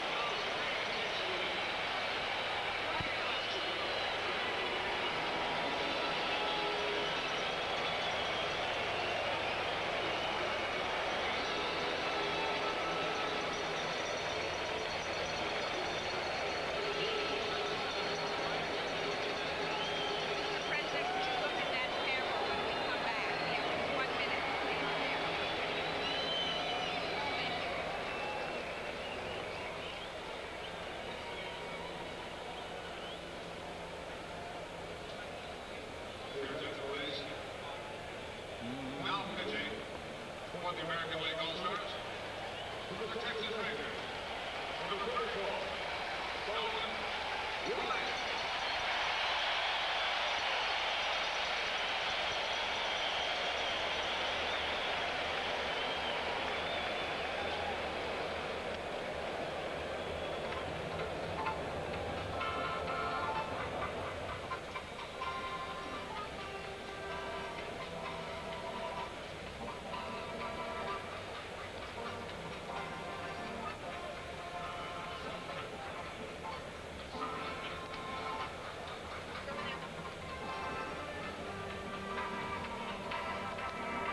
Well, sir, all of us are indeed proud and grateful and delighted that you took time out to spend an inning. And in the minutes of the meeting, it should be duly noted that we had the most runs in the first inning of an All-Star game in 10 years. So you brought a little excitement to the night.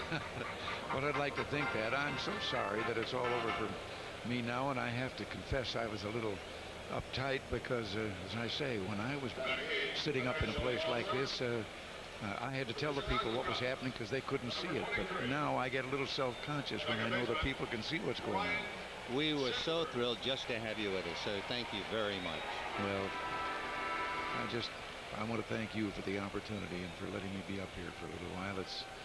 It's taken me down a very nostalgic lane. Well, we were delighted to make the trip with you. Thank you again, sir, very much. God bless. Thank you. Nolan Ryan pitching now for the American League in a 2-2 tie here in the first inning. And it'll be Ryne Sandberg, then Benito Santiago, and Ozzie Smith. If you joined us a little late, they came out of the chute breathing fire. Ozzie Smith singled and Tony Gwynn walked. Kevin Mitchell singled in a run. After Eric Davis walked, Howard Johnson singled in a run. And the American League came right back on tremendous home run by Bo Jackson and by Wade Boggs. So we're all even, and we're really just starting up.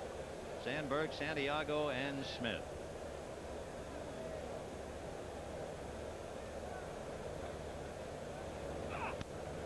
That's in there. Ryan Sandberg, the brilliant second baseman of the Chicago Cubs. And certainly his hallmarks, durability and consistently.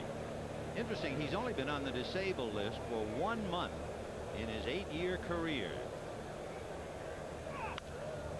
Popped it up. Lost in the sun by Steinbach, but McGuire has the play. Terry was looking back desperately as if to say, where's the ball?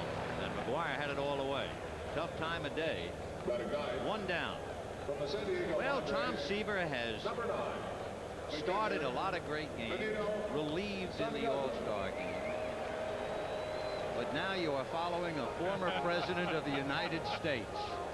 Might be the most difficult and the largest seat to fill after somebody's. I'm sorry I was late again, but I was up having my picture taken, if you will. I understand. And again, I was third in line. I wasn't first, and we have a full booth here tonight. Tom, welcome.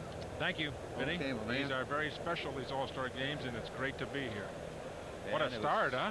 It was special to have the former president here. My. And he was being very honest when he said he was uptight. I kept looking and thinking, he really is.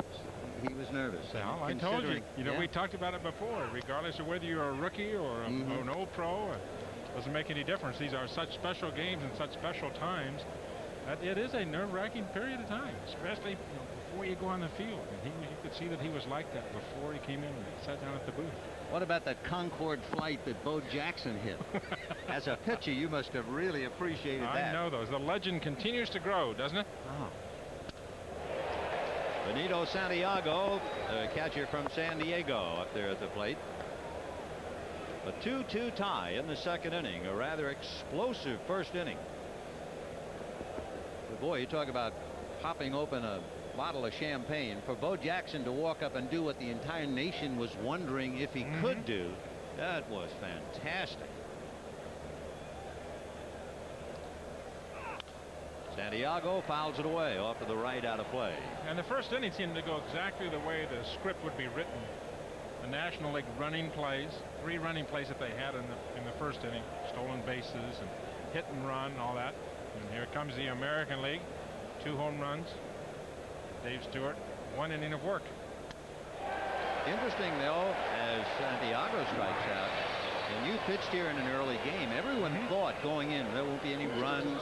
It'll be very difficult to hit through 6:30, 7 o'clock. Now Nolan Ryan comes in, and already the shadows have disappeared, and he just works and picks up his first K. Well, what a lot of people have forgotten about that 1967 game, in which there were 30 strikeouts. The amazing number is that there were 11 of the 30 were called third strikeouts. And it's a matter of Ed Runge, who was the umpire behind the plate that game, had the reputation of having a huge strike zone.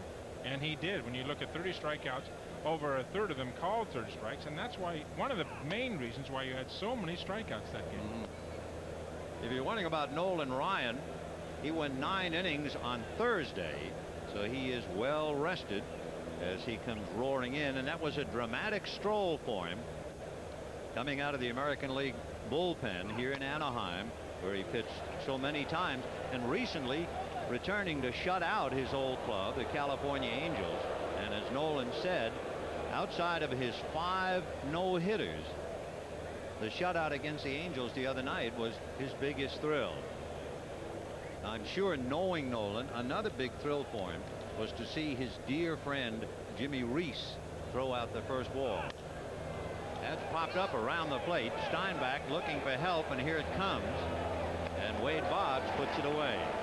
So the National League out in order, 1-2-3 at the end of an inning and a half, a 2-2 tie.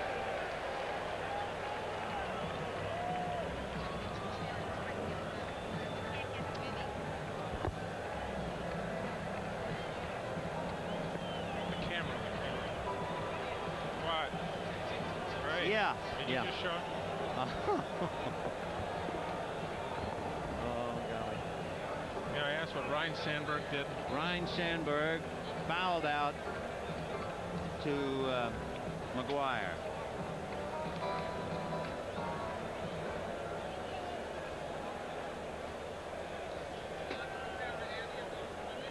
I'm sorry? Smoltz. Oh, some quick changes, aren't there? Wow, here we go. Smoltzy.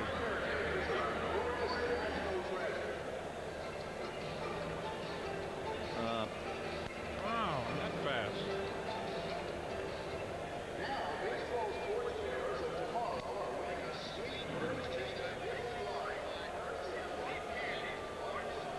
We have John Smoltz, a new pitcher.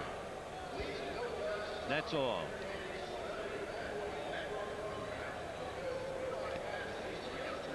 All right. Mm-hmm.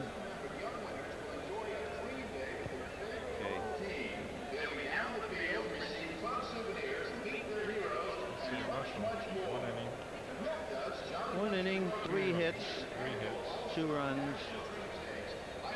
Stewart, 1 inning. 2 runs, 2 hits. 3 hits? 1, 2, 3. 3 hits, 2 walks, 1 strikeout.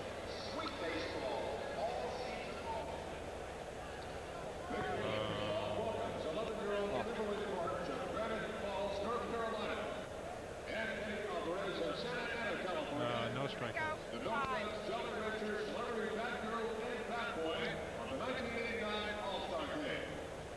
You already get the feeling this early in the All-Star game, this being the first star game featuring the designated hitter, that the managers will take advantage of it.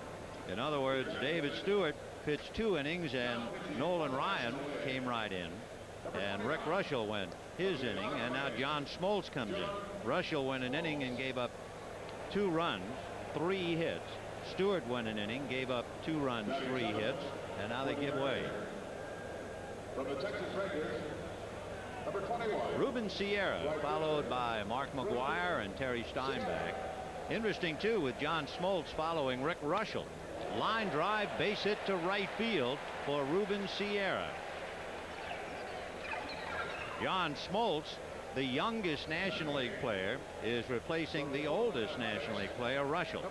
As Mark McGuire comes up, who will ever forget Game 3 of the 1988 World Series, and Mark McGuire checking in against the Dodgers' Jay Howell in Oakland's Coliseum. And did he ever rip it into the bleachers? And the bash was born. 0-1. McGuire had a good idea about batting 8th in the lineup. That's another way to look at it. He's batting 2nd cleanup. And I'm sure he was 5 the last time he would hit 8. 17 home runs during the year. For Smoltz, the youngest, and you can certainly relate to that, walking in from the bullpen to pitch in an all-star game, since he's fighting butterflies. Oh, you can bet that his stomach is going round and round. He is having a terrific year. 11-6 and an earned run average just over 2. Many people consider him the best young pitcher in the game today. Good 90-mile-an-hour plus fastball. Very aggressive. And has developed a lot of confidence in his curveball. You know, the Tigers knew they were trading a top prospect when they sent him to Atlanta for Doyle Alexander, but they got what they wanted. Remember in '87, Alexander went 9-0 the rest of the year, led the Tigers to the American League East title. McGuire with Steinbach to follow. Sierra at first. We're in the bottom of the 2nd inning. A 2-2 tie.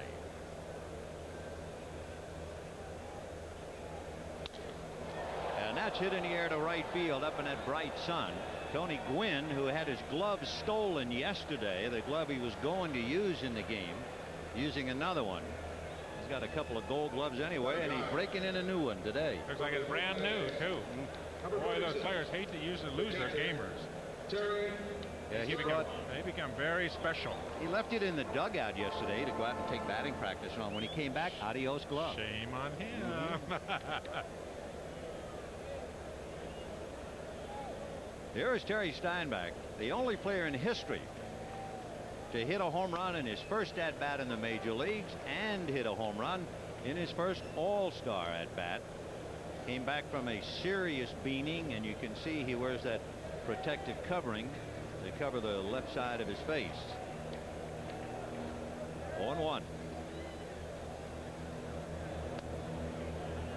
There you see our speed gun that we have here at Anaheim Stadium today, 74 miles per hour. That would be the off-speed straight changeup from young John Smoltz.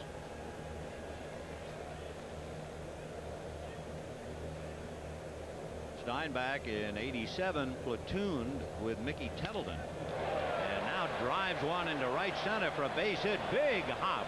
Eric Davis stays with it, and around to third goes Ruben Sierra. That thing almost kangarooed over Eric Davis' head. So first and third, one out, and here comes Bo.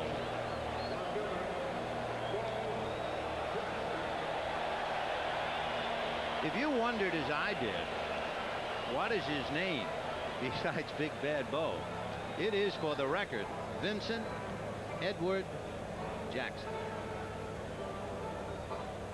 Talking to Gene Mock about hitting Bo first. Of course, Mock, who managed here for many years for the Angels, and Mock said, "Gee, I did exactly the same thing in 1965. Hit Willie Mays first in the lineup. He hit the second ball out of the ballpark. Bo did the same thing." One ball, no, on the corner. 0-1. That's Jim Evans behind the plate. Do you remember the last 3-run home run hit in an All-Star game? You're going to tell me I gave it up? I knew it. I knew it was coming. You know, that's right. The last 3-run home run, you were on the mound and Carl Yastrzemski took you downtown. But because you're so great, I can bring it up. I just had a feeling that was a loaded question. 1-1 to Bo. Ooh, good fastball. Jackson struck out 146 times last year, 96 Ks already, and that's right where he's susceptible. You don't want to let him extend those big arms. Against Ruschel, he just simply went down, extended the arms, and got the pitch low in the strike zone. Breaking ball grounded to short. Ozzie Smith to Sandberg. Back to first. No contest. Bo is there. The run is in. And the American League leads 3-2.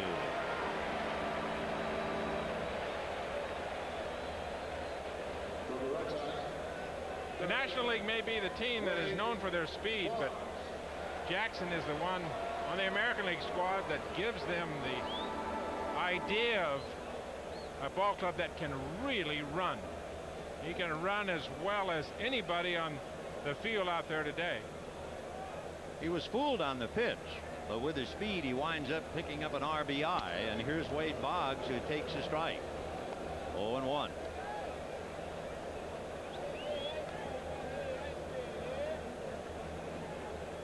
American League 3, National League 2, bottom of the second inning. Boggs with 3 home runs so far this year. Hit one out over the left center field wall. Of course, he's pumped up. He just recently signed a new contract for 3 years for over $7 million. A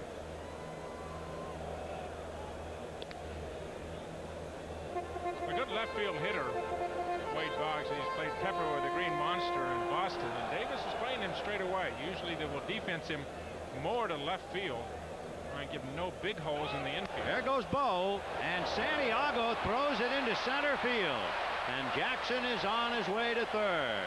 Stolen base, error 2.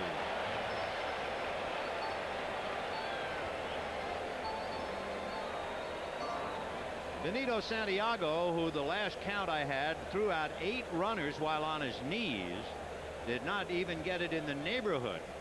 And Jackson just kept on going. Santiago's been throwing out about 46% of the runners that are attempting to steal against him, and he just simply gets his elbow down and underneath that ball. In there for a strike. The book on Boggs is great inside out hitter, meaning he will take the ball to left left center field, trying to pitch him hard stuff in off of the plate. He tried to take it that way. Ozzie Smith gone out and will make the play. However, the American League, a run, 2 hits. There was an error. It's 3-2 thanks to Bo, and we'll be back after these messages from your local station.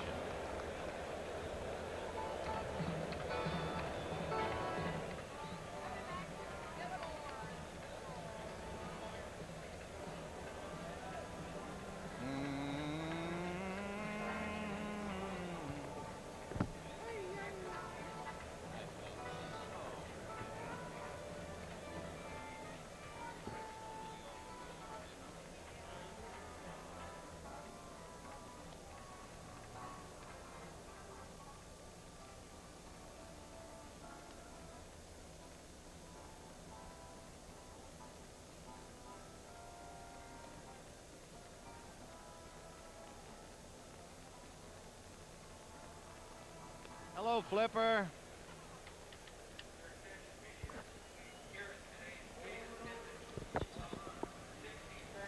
All right.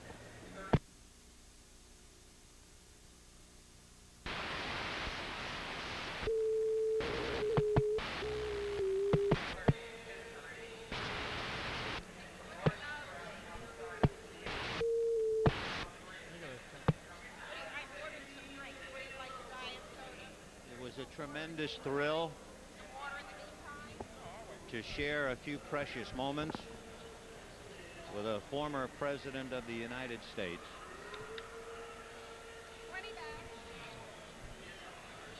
Who was also a bona fide sports announcer and a baseball fan. It was a moment I'll never forget.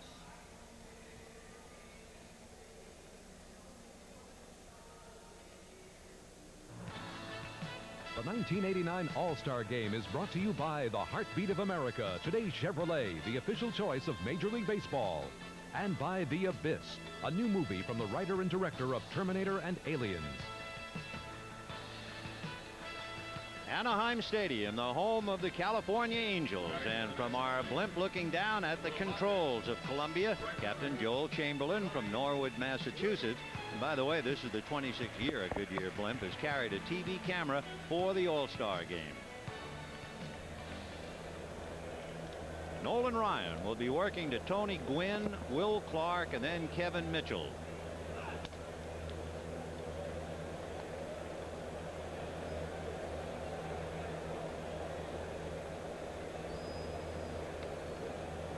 Gwynn drew a walk and scored a run in the first inning. 2 balls and no strikes to count. In watching the American League have back-to-back home runs by Jackson and Boggs, and the fact the National League has been silenced on the long ball for a while, the last home run hit by a National League player, Dale Murphy, hit it, and you have to go back to 1984.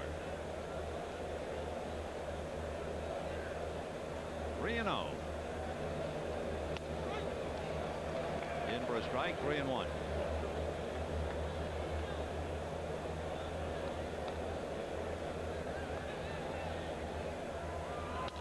And hit down the left field line, foul, and out of play. We were talking a moment ago about Nolan Ryan.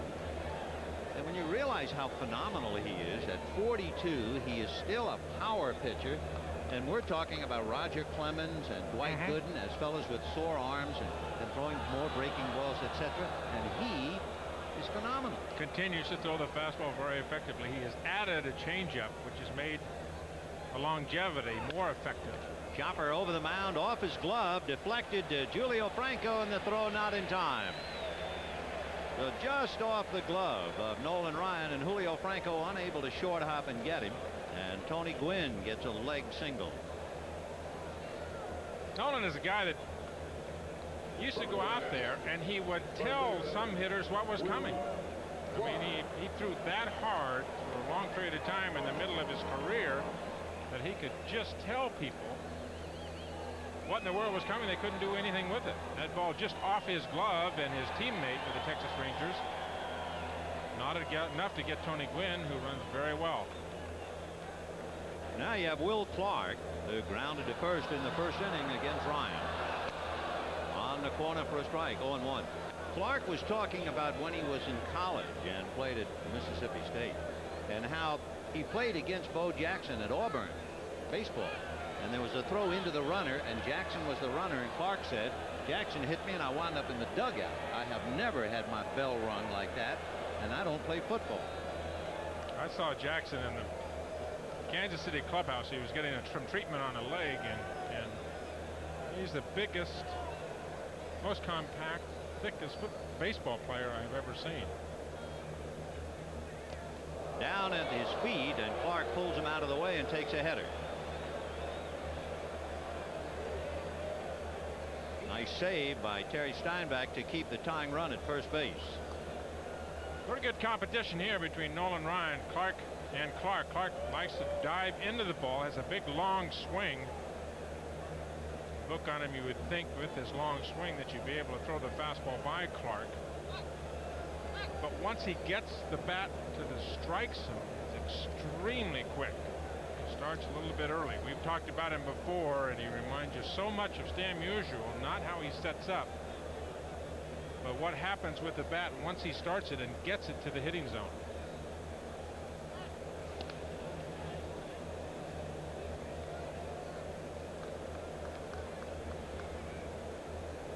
Talking about Stan Musial, that's the quote. Will Clark reminds me so much of myself I can hardly believe it. Stash, here he is.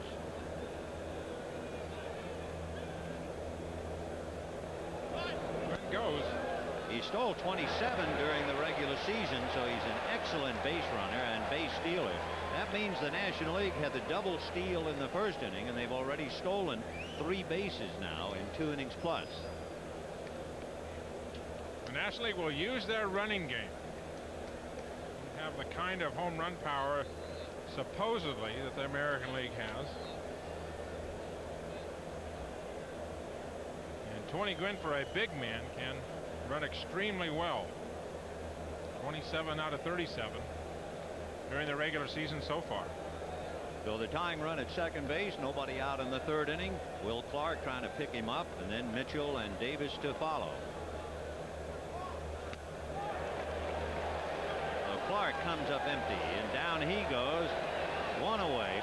Kevin Mitchell coming up, and if you go back to the files about the best of the best, it might be a little surprising. It's not going to be a home run. It's in St. Louis. Ozzie Smith hits a fly ball down the left field line, and watch this. He barehands it in foul territory. Now we'll see him with the bat. Mitchell singled to drive in a run in the 1st inning. And Ryan off the rubber. He wants Terry Steinbach to go over the signs again. That catch, you see that catch time and time again, you still don't believe it. You can't make that play.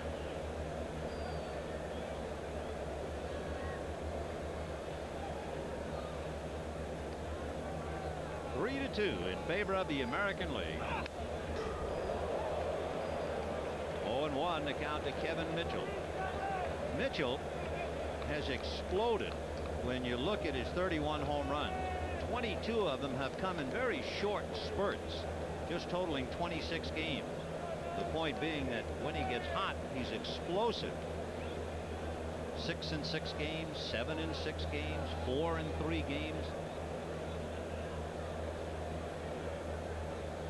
We'll check Nolan Ryan's speed if he decides to come in, especially with a fastball.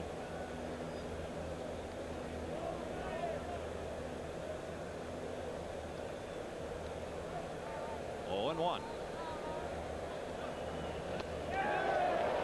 87, and it seemed to sink as it got up there, so there was a lot more than just speed on that pitch. That's an 87 mile an hour changeup. 87 mile an hour changeup. It's just amazing. Smokes through his fastball, and that was 89 miles an hour. See now what he does. 0-2 to Mitchell. 1 away in the 3rd inning. The American League leading 3-2. Breaking ball, and he just backed away and it missed. I think Noli thought he might have had it.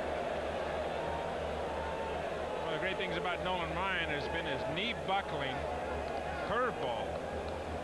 And that is exactly what happens. It will just absolutely duck you. You can't see the rotation. It may be he does not see Nolan Ryan for a year.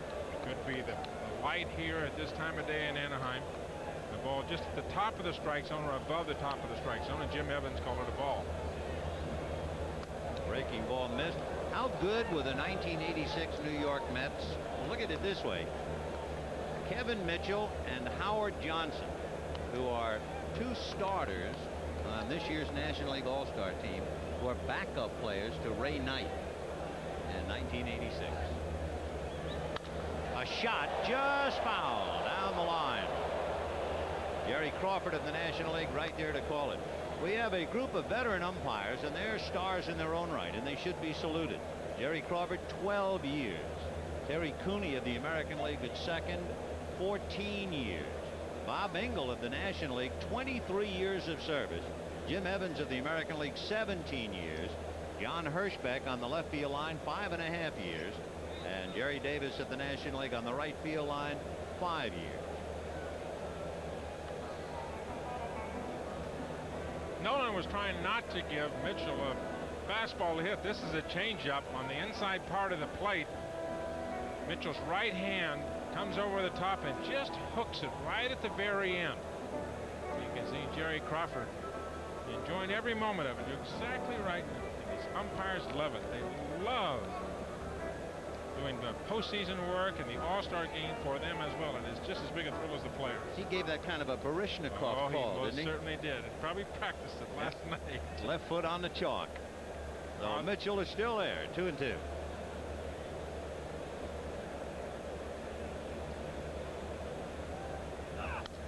Fisted foul off to the right. There you can see how he did not get to that fastball. He pulled the pitch before, which was the off-speed pitch, and here's the scouting report on Mitchell. The thing is, if you throw him hard stuff in, you got to get it in off the plate. A lot like Bo Jackson. Very big, very muscular. What you don't want to do is let him extend the arms, where you take power away from the big, strong home run hitters.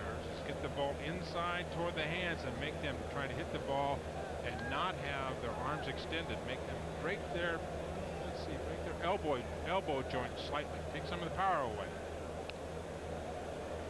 2-2 to Kevin Mitchell. To Tony Gwynn at second base, 1 out in the third, and the American League shading the National 3-2. Somewhat explosive first 2 innings. Eric Davis of Cincinnati on deck.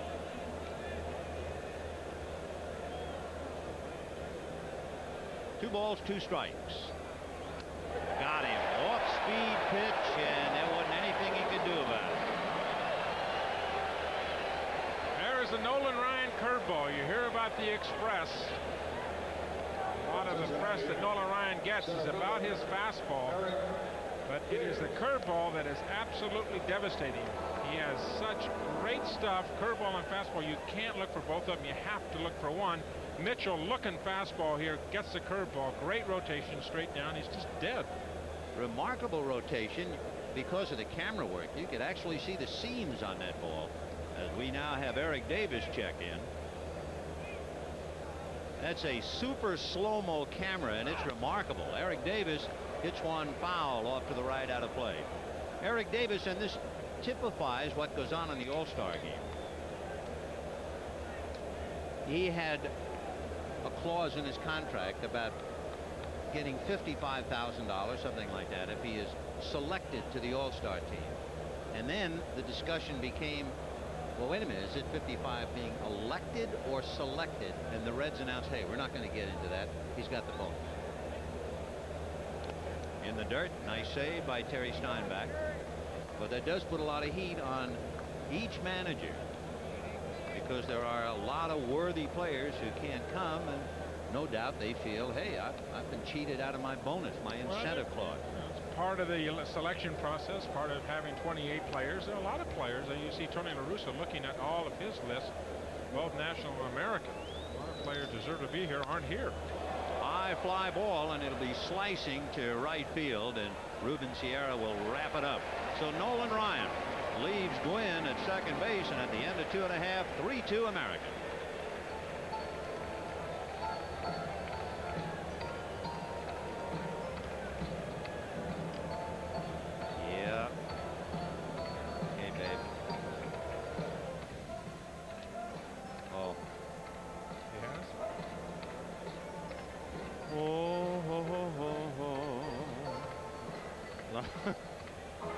Scooby-Dooby-Doo.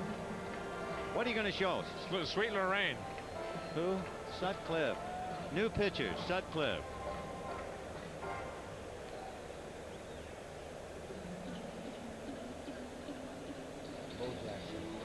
Smoltz, 1 inning. I'm the kind of guy usually when the opposing team comes into town, I go watch the other team hit. But I think that when Bo comes into town in Kansas City Royals, everybody's downstairs watching Bo hit because you're not going to believe what you're going to see.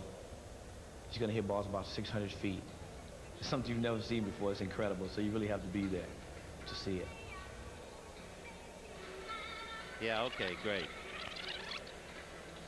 No, it's fine. Yeah, no, great. We have a new pitcher is what I mean. Rick Sutcliffe. Are you gonna? Oh, sure. It's wonderful. In fact, it's too bad you couldn't have the head talking and show that home run he hit in the first inning. You know, it landed way up in that black. Oh, not a bad idea, Flip. Okay.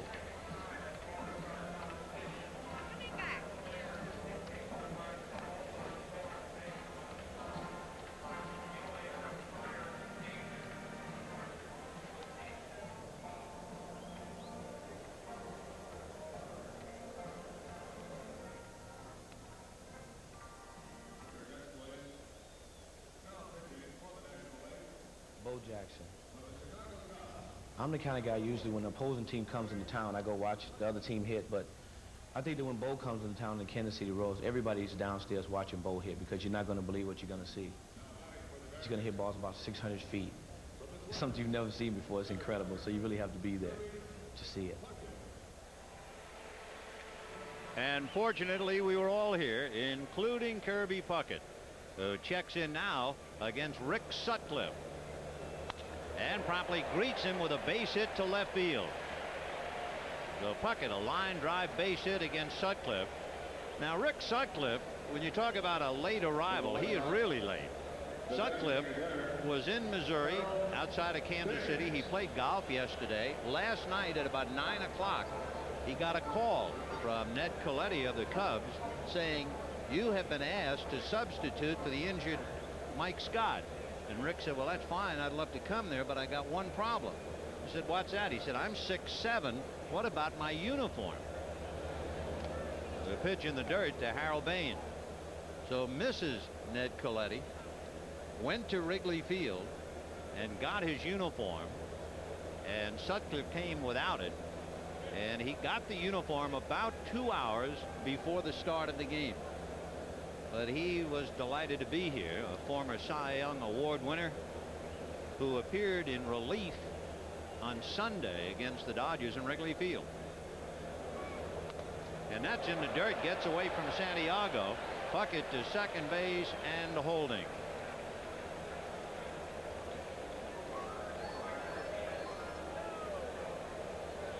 Santiago has a reputation of being outstanding defensive catcher last 2 years, Golden Glove winner in the National League. That pitch just out of his reach. A slider down and in that just keeps breaking away from him. And just too quick to move his body out in front of the ball. So Kirby Puckett at second on a wild pitch, and Baines trying to pick him up. 2 balls and no strikes. Ground ball, base hit into right field. Tony Gwynn hoping to make a play and will not have it as Puckett comes in standing up, and the American League takes a 4-2 lead.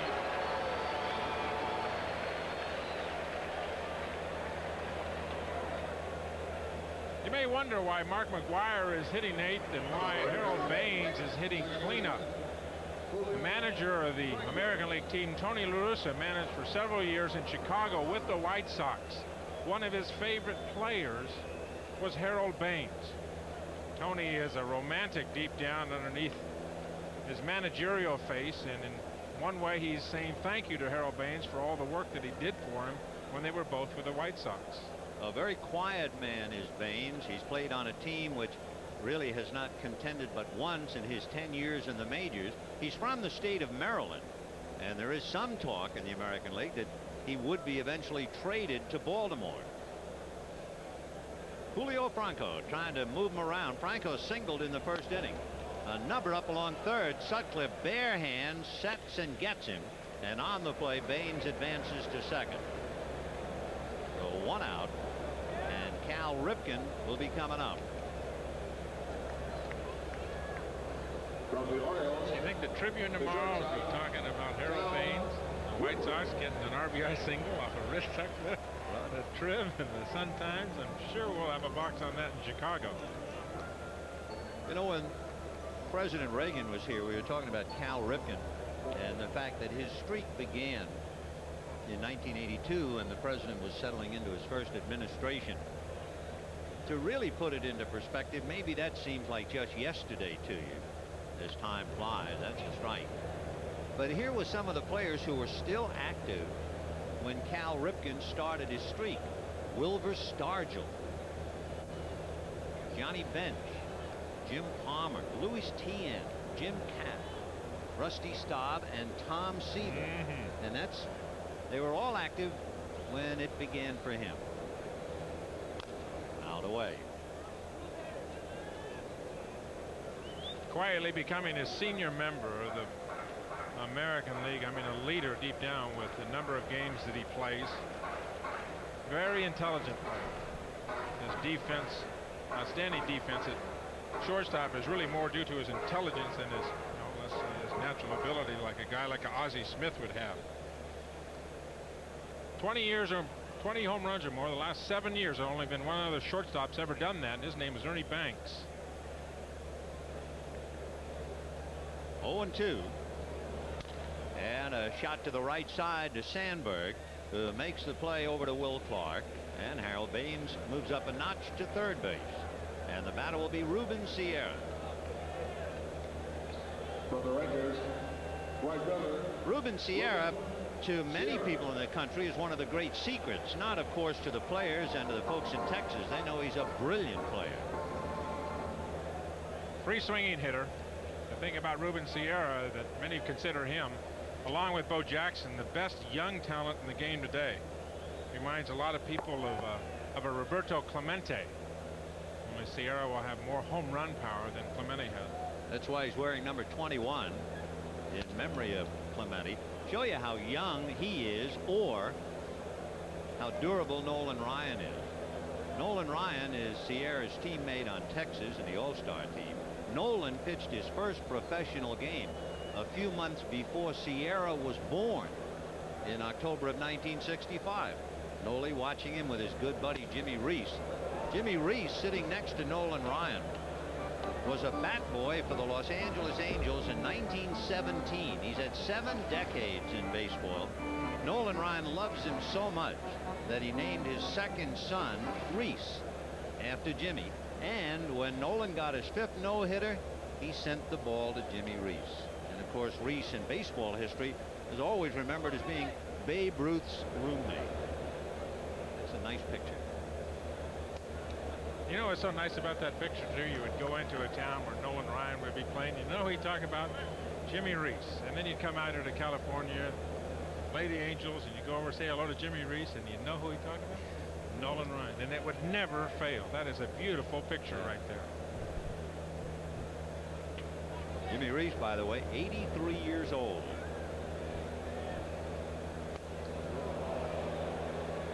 Reese, just to go back over baseball for the moment, when he was the bat boy for the Los Angeles Angels, the manager was Frank Chance from Tinkers to Evers to Chance.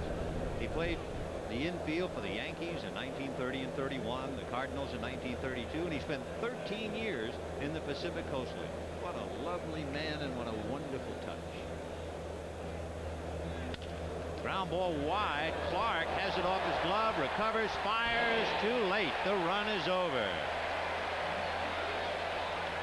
To Harold Baines, brings in the 2nd run of the inning.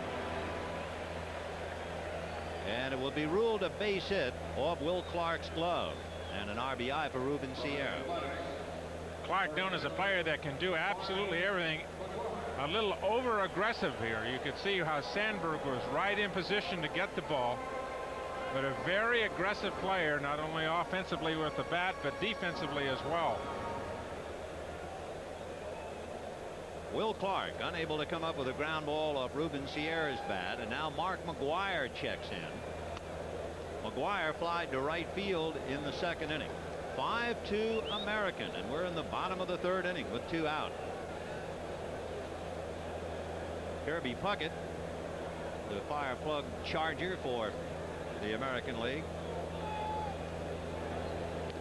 In the dirt, blocked nicely by Santiago.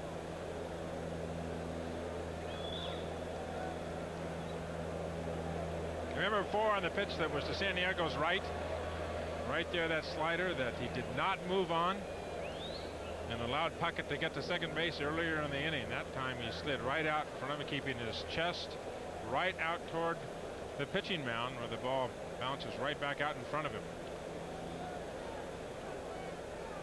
The American League so far batting .500 tonight, 8 hits in 16 at-bats.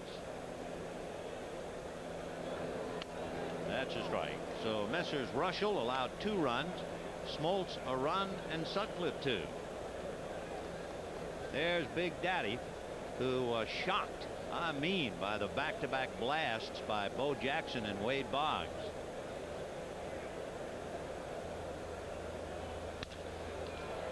Hit up the middle for a base hit, so the hit parade continues. Sierra will stop at second base.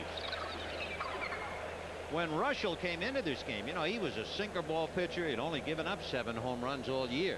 He really had to be taken aback, especially because Tony La Russa said, I want him to be uncomfortable immediately. I want him to be disturbed by Bo Jackson leading off. And did Jackson ever disturb him? 7 home runs and 140 innings pitched for the Giants. That was a super year at 12-3 at the All-Star break. A lot of people make fun of him about his size, but he is a super athlete. 0-1 to Terry Steinbach. Last year, you may or may not remember that Russell was selected to the All-Star team, but he did not play. He opted to get married. Don't blame him.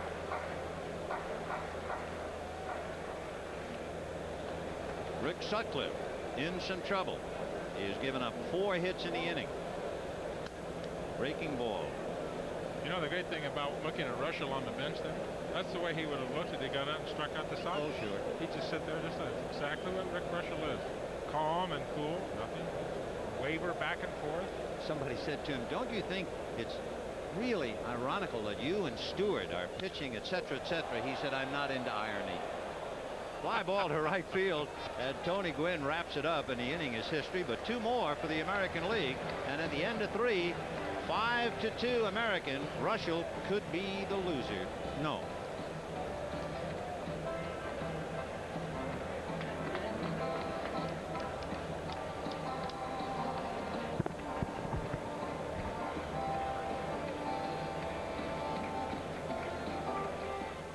Now we got left on there.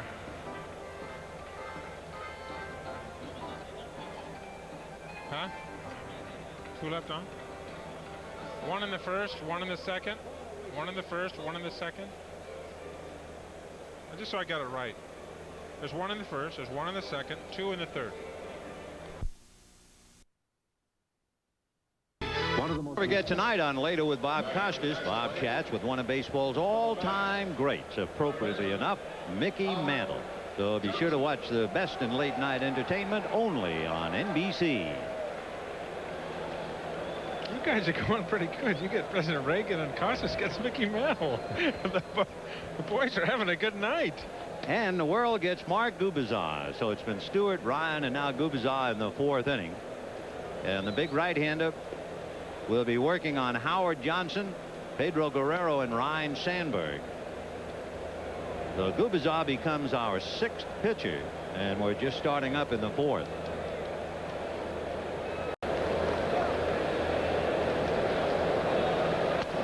The American League hitters have already enjoyed the evening. 8 of the 9 starters have at least 1 base hit. Cal Ripken has hit into a force play and grounded out. Everybody else has climbed aboard the wagon. Howard Johnson singled to drive in a run in the first inning.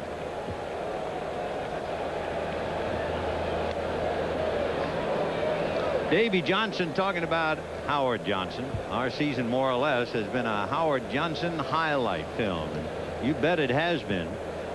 22 home runs, 57 runs batted in.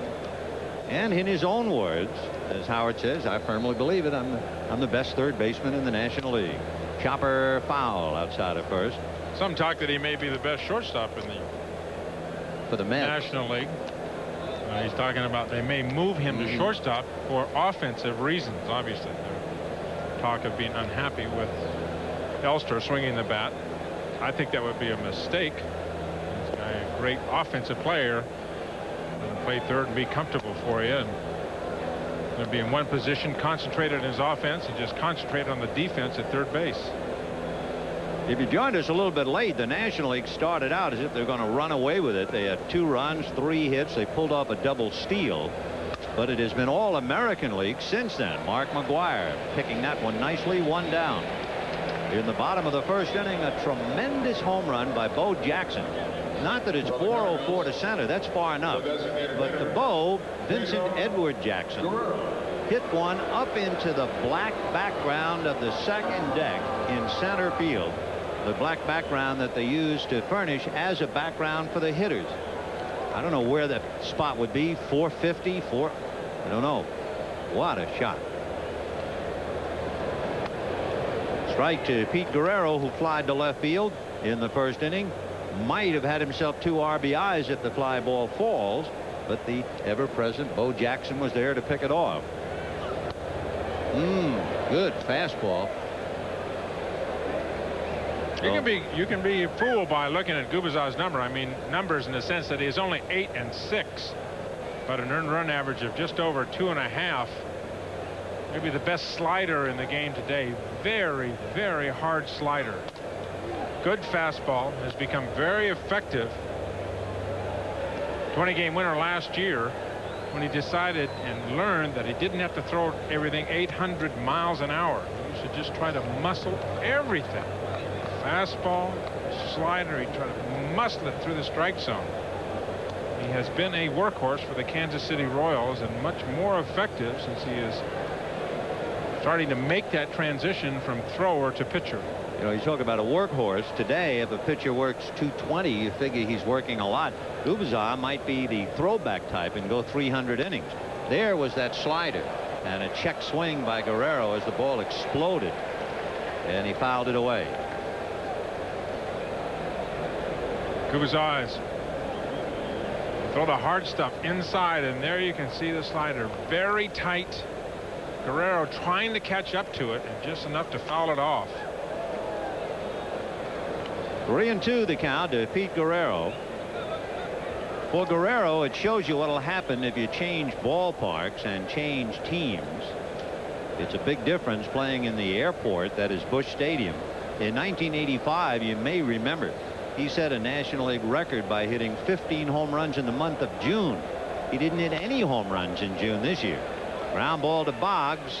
That'll take care of it. Boggs throwing with a sore arm at third base. He hurt his shoulder sliding into a base in Boston just prior to the All-Star game.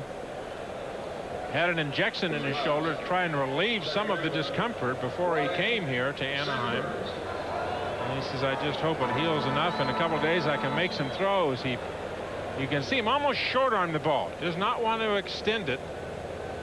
He'll throw and then bring the arm. Oh, you see him bring it in. So he is having a little bit of trouble throwing at third base. Well, if you're somebody like an Ozzie Smith, you might immediately see that throw and say, I wonder about laying one down and what kind of a throw. And Ozzie sits there with Kevin Mitchell and Coach Bill Russell, alone with his thoughts. Out on deck, Mike Scioscia prepares to bat for Benito Santiago.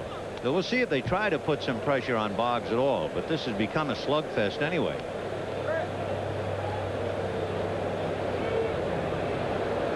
The American League, 2 runs in the first inning, 1 in the second, and 2 more in the third to lead 5-2. In 1988, Gubicza averaged almost 8 innings per start. Almost 8 innings per start. This year, 20 starts, 161 innings. He is just over 8 innings per start.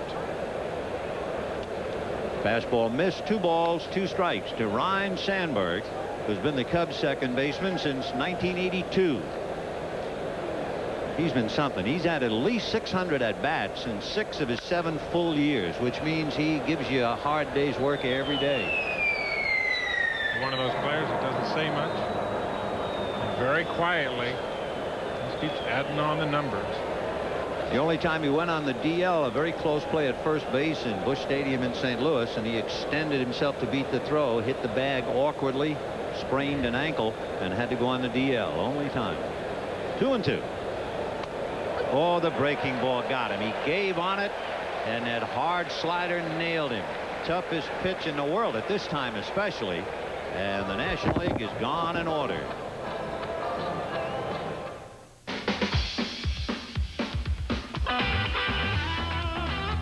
Bo knows baseball. Bo knows football.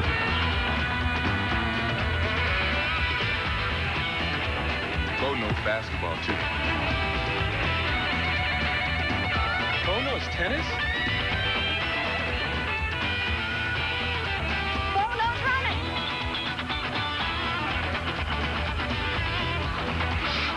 No. Bo knows cycling. Bo knows weights.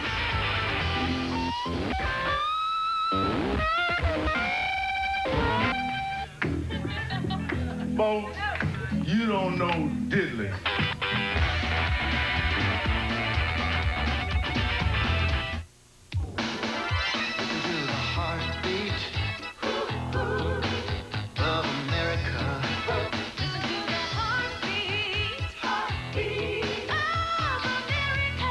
Chevy.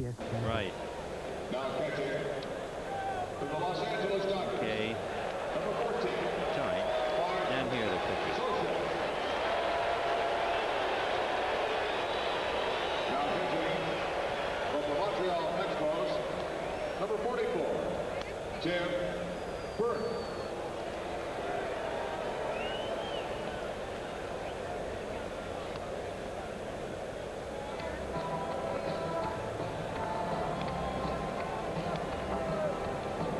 We're going to the bottom of the 4th inning. We have a moment. It'll be Bo Jackson, Wade Boggs, and Kirby Puckett. And for those who do not see it, watch where this ball went in the 1st inning. Rick Russell, a sinker ball pitcher, and Jackson took him into the deepest part of center field. Jackson will be facing a new battery trying to outwit him. Mike Scioscia of the Dodgers will take over behind the plate. And Tim Burke on the mound. And seeing Tim Burke, that is another great human interest story here in the All-Star game. Tim and his wife Christine adopted a little Korean girl recently, maybe a year or so ago. His wife is now in Guatemala, and as soon as he is pitching here, Tim will go to Los Angeles, get on an airplane, fly to Guatemala, because he and Christine are adopting a baby boy, 2-year-old. Line drive, base hit for Bo Jackson. So it is really heartwarming with all of the other things you hear and read about, to read and hear of the Tim Burke story. So Bo Jackson has a home run, a single, and a stolen base. And Wade Boggs will be the batter. Willie Mays in the 2nd game, remember they used to play 2 All-Star games back in 1960, had a home run and a stolen base. There goes Bo, but it's going to be a hit-and-run ground ball. He would have stolen second base. He had such a big jump on Tim Burke, but he loses the steal as Boggs grounds out. Unusual for Boggs to swing at the first pitch, too. He may not have known that Bo is going. Boggs has great concentration at the plate, and maybe he did not see Bo go. Boggs always a reputation for taking pitches at the plate, and he must not have seen the sign or misread the sign. It wasn't a hit and run. Seeing those two, also 2 contract extensions. We talked about Wade Boggs. Tony La Russa received a 3-year extension on his contract to manage the Oakland A's. Kirby Puckett lifting a fly ball to left center. Eric Davis. Bo is going to tag, and Davis has a good arm. Here's the challenge, and it will be the Bo going in on his landing gear.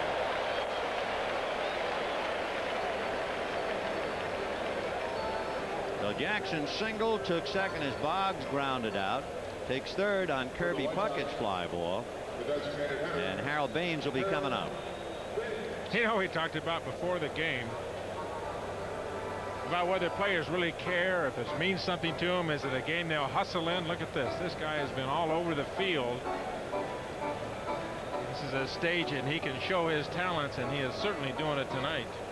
Thinking that he went into third like a fullback, it reminded us National League President Bill White introduced him to the media corps the other day as Bo Jackson from the Los Angeles Raiders. But of course, you can understand, Bo knows them all. You betcha. He might be the first 40-40 man and 500-yard man. After all, Bo, I think in one game last year against Seattle, he rushed for 220 some odd yards.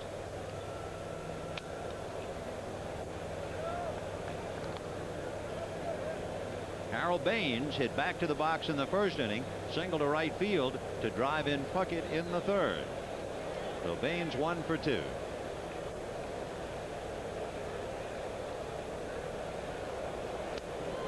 The American League has been all over the National League pitchers. 2 runs charged to Russell, 1 to Smoltz, 2 to Sutcliffe. Though Burke trying to get by. Russell and Stewart, the starters, gave up 2, so they're not involved in it. And so much for the Bay rivalry, huh? Dave Stewart and Rick Russell, Oakland and San Francisco. You can see Burke trying to feed Harold Baines lots of off-speed stuff. Harold, a very good fastball hitter. Will use all the field. Hit the ball hard to left center. And look for that fastball middle in. If he gets 2 strikes, he will go to left center with the ball. Try to make him hit the off-speed stuff. And Harold Baines comes up empty, so they leave Bo Jackson at third, and at the end of 4 it remains 5-2 American League. We'll be back after these messages from your local station. Your thing is on the floor. Really? You son of a gun. You know, I wish. You brag all the time. I wish.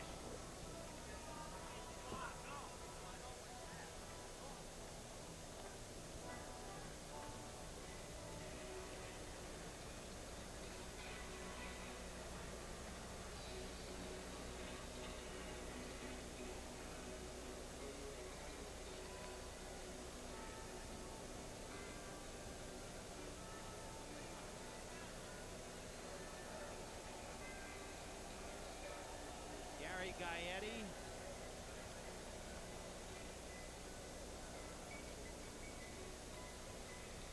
And who's the new pitcher? Mike Moore. Mike Moore. Gee. Wow. Okay. Gaetti.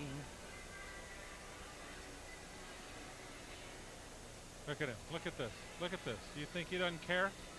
What's that? He's cleaning. He's sweeping the ground down there with his glove. That was great. Yeah. Oh, that's great.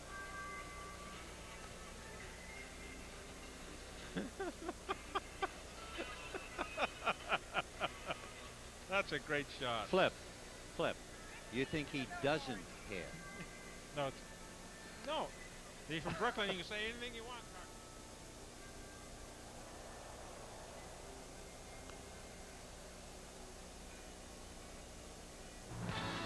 The 1989 All-Star Game is brought to you by your Toyota dealer. Whatever car or truck you choose, you'll love the quality. Who could ask for anything more? And by Amoco. For 100 years, you've come to expect more from a leader. 2 changes for the American League. Gary Gaetti takes over at third, and Mike Moore on the mound. You think these players don't care? You think they're not concerned about winning this? Gaetti replacing Boggs at third base, coming out doing his own groundskeeping. The good housekeeping seal of approval. And now, and no wonder this guy has worked extremely hard, and he is a legitimate Gold Glove candidate at third base. Many scouts feel that he has the best reflexes and best arm of anybody in the American League who plays third base. Mike Moore comes out of the bullpen, and he'll be pitching to Mike Scioscia, followed by Ozzie Smith, and then Tony Gwynn.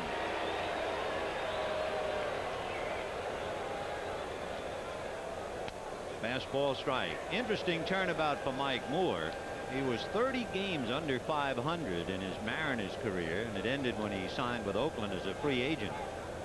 And suddenly he's an all-star. Last year, 6-4 in the Kingdome, 3-11 on the road. But I guess the biggest thing, the way La Russa and his pitching coach Dave Duncan have worked him in the pitching staff. Moore last work on Thursday for Tony. He worked 7 innings on Thursday, so he's well rested. You wonder if Tony is going to run his pitchers out there 1 inning at a time, which he's done so far. All the pitchers for the American League have been starting pitchers. Stewart started, Ryan started, Gubazov, Moore, and he's got the bullpen ready. There's one more starter down there, Greg Swindell. Then he's and Chuck Finley. Then he's got Henneman, Jones, Plesac, and Russell. That's all. That's all. Maybe so. It looks like exactly the way things are going. Swindell will pitch the next inning for the American League. The only problem there is if you have the extra inning game, then you get down with these short relievers, which the American League has at the end, and those guys aren't used to going more than 1 or 2 innings at most. Well, it's 5-2 in favor of the American League, and the National League's going to have to go to the whip if they're going to get close. Mike Scioscia in his first all-star at bat hits one down the left field line, foul and out of play.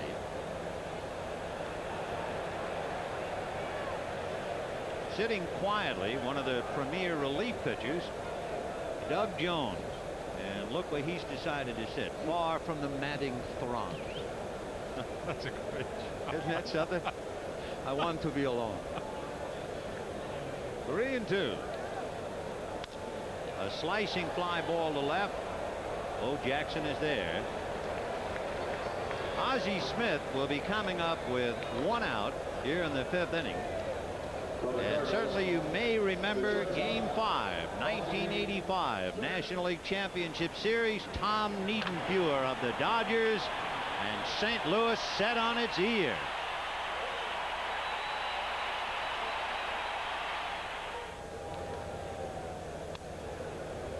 Oh, it happens every 4,000 at bats. Oh, yeah. Like clockwork. It's just timing. It's not how many you hit, it's when you hit them. The wizard can do it. He is incredible. Single to center and fouled out. 1 for 2. We were asking him once about his acrobatic ability, and he said as little kids they used to go near a furniture store. There's a lot of sawdust on the floor, and they'd take a sway back board and put it between 2 sawhorses, and they would bounce on the board and then fly into the sawdust. Then eventually he got to where they were using trampoline, and he does a rather remarkable backflip sometimes in taking his position. And when he was on the DL, his son, his little boy, ran out and did the backflip. Osborne Smith.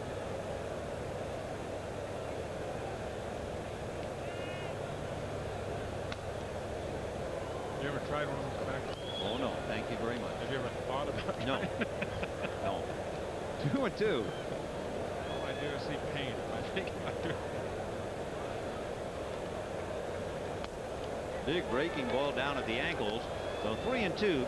The National League has had 1 hit since the first inning, and that's a scratch single by Tony Gwynn in the 3rd. So they've been completely shut down, and all Lasorda can do is stand and lose weight. Chopper to the right side. There's Julio Franco. 2 down. Mike Moore, the pitcher here for the American League, has always been a favorite of Dave Duncan, the pitching coach for Athletics, and Tony La Russa. La Russa brought Duncan with him, one of his coaches. his pitching coach. There you can see the two of them together. They have been together when they were in Chicago and now in Oakland. Tony La Russa's right-hand man, Dave Duncan. And Moore, always loved him when he pitched at Seattle. Last year, second half of last year, he was 5 and 6. So what? Yeah, but he had an earned run average of about 2.25. And that convinced the Oakland A's to go out and sign him, certainly with suggestion of La Russa and Duncan. Off speed for a strike, 1-1. By the way, we have been negligent in not spotlighting the coaches, and there's been a change in the coaches for the National League on the line. See if we can salute them. Half swing by Tony Gwynn. Coaching at first base is the National League honorary captain, Don Drysdale. Went into the Hall of Fame in 1984. Coaching over at third, the skipper of the Montreal Expos, who formerly was here with the California Angels, Buck Rogers. And it's still 5-2 American League.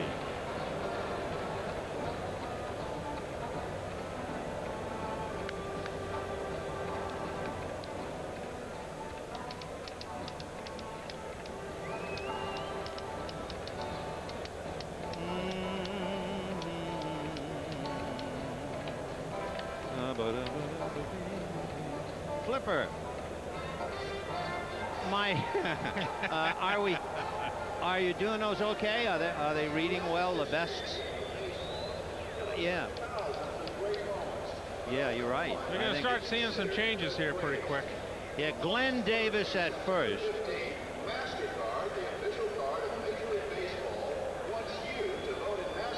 And Andre Dawson in right field. Oh yeah, like clockwork we did. He went over this. He went over this last night. 48 times we've gone over this. Yeah, but that I don't need. Do they know where they're hitting? Before we write them in, maybe we should know. I said I know who's playing where. But tell me where. I'm going to say this, especially this side. Sure. So I already my screw up. Straight up. Straight up. All right. Straight up. Davis for Clark.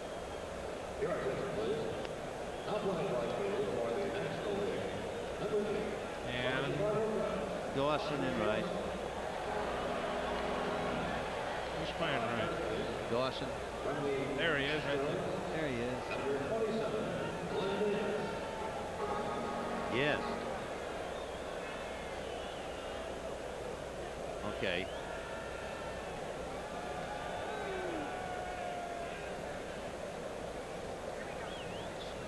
Second base, Julio Franco.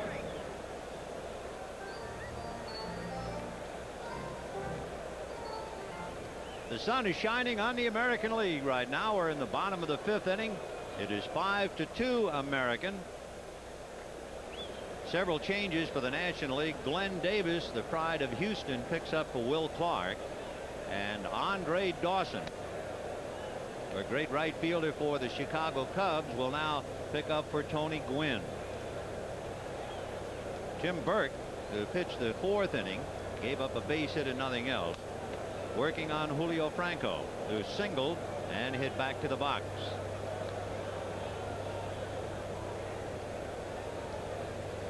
Franco played 16 big league games when the Phillies traded him, and 4 other players for Von Hayes. That was after the '82 season. Now both Franco and Hayes are in this year's All-Star game, each for the first time. And well, he should be. He's already exceeded his RBI total of the last 2 years. There's Von Hayes.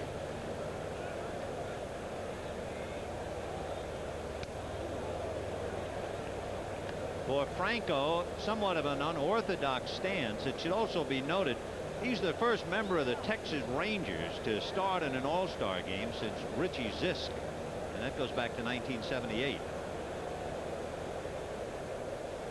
Julio Franco, second baseman.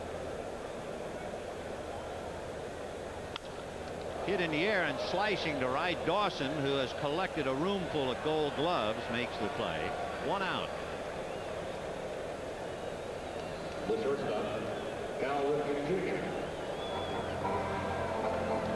New defense for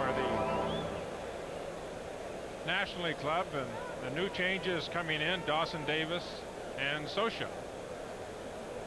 And we would like to show you the American League coaches, good men and true, as Cal Ripken steps in. There is Joe Morgan of the Boston Red Sox. He's coaching at first. Check swing foul by Ripken. And over at third, and he has to really be singing like all the other Angels in first place with the best record in the major leagues at the All-Star break, Doug Rader.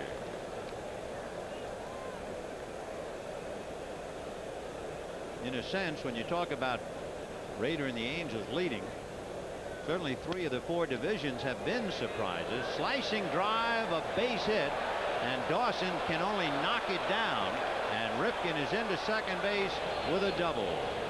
So Cal Ripken, a line drive double to right. He's 1 for 3, and that means he has joined the party. All 9 American League starters have at least 1 hit. Ripken, his base running very aggressive. 16 doubles during the season so far, and you're running against one of the best arms here. If Andre Dawson had ever gotten to the ball and fielded it cleanly, it had been close at second. Andre was going to spin to his right and throw back. Ripken does not run extremely well, and Dawson has a cannon in right field. Tony Fernandez is now going to run for Cal Ripken.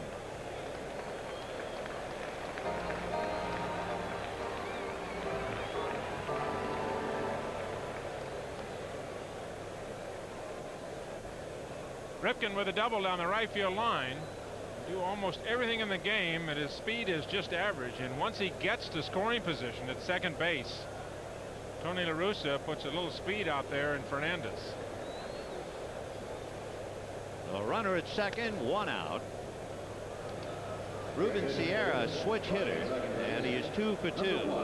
Single to right and singled off Will Clark's glove in the 3rd inning. The American League, 5 runs, 11 hits. The National League, 2 runs, 4 hits.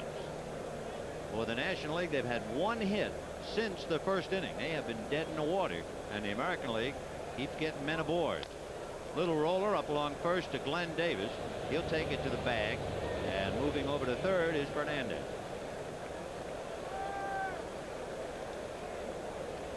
Each manager with so many players available. Both Tommy Lasorda and Tony La Russa can make wholesale changes. They're backed up in every position. You can see Tony going down the bench there and asking somebody if they're going to go in. Let's see, they'll be going into the number 5 spot here for the American League.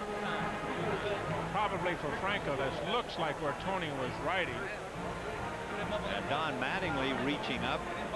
And it could be that as he gets his glove, we're going to see Mattingly soon. There comes some leather. And here's Mark McGwire. Flied to right, single to center, 1 for 2. 1-0 the count.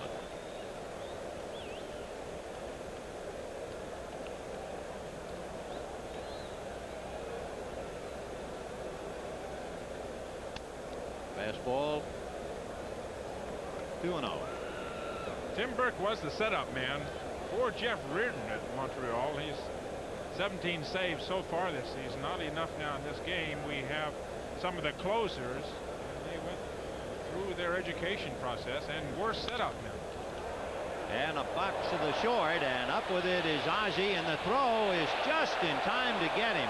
It seemed like McGwire took a long time to get to first, but it's typical of Ozzie Smith never to quit, and it turned out to be a good play.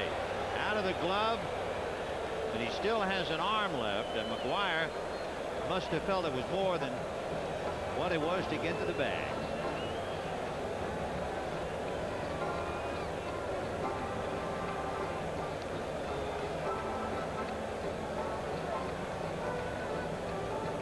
And Mattingly, a Yankee right side.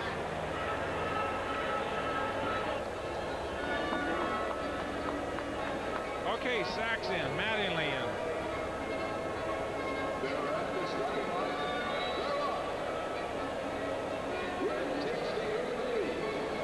Let's see.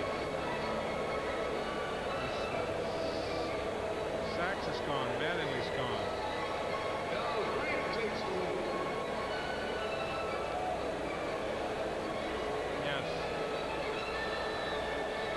Sachs at second, Mattingly at first.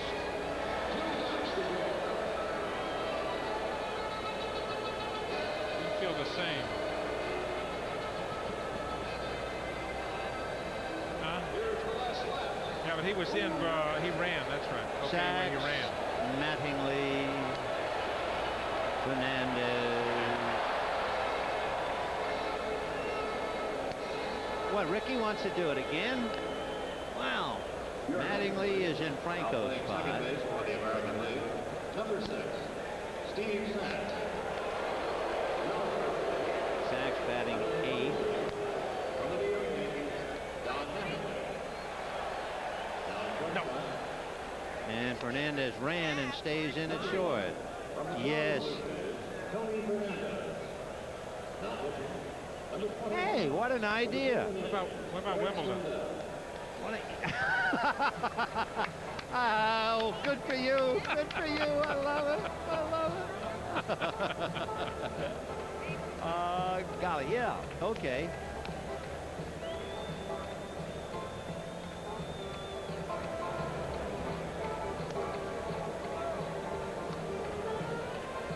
A Yankee right side of the infield for the All-Stars as Don Mattingly takes over at first base, and he will hit in Julio Franco's spot.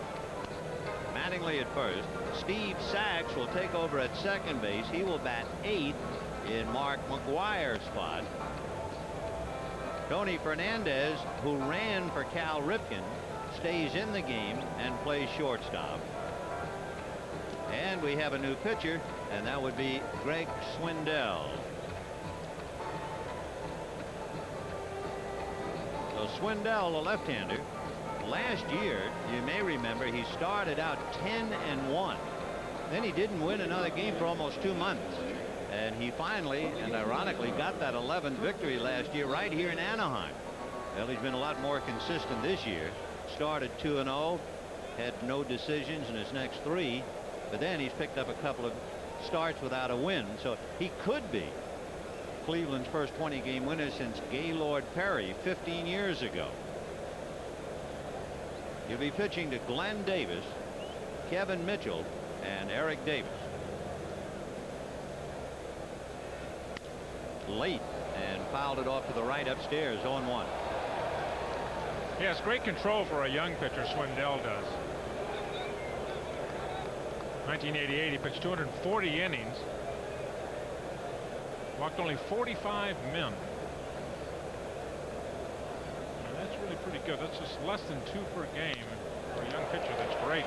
Drive into center for a base hit. Over to get it is Kirby Puckett. So Glenn Davis opens up with a base hit, only the second hit for the National League since the first inning. The other hit, a single by Tony Gwynn in the 3rd. And the batter now will be Kevin Mitchell. Mitchell singled to center to drive in a run, scored a run, and then struck out in the 3rd inning.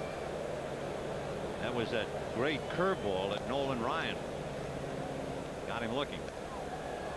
Ryan worked 2 innings. Stewart worked 1, then Ryan 2, Gubazar 1, Moore 1, and now Swindell.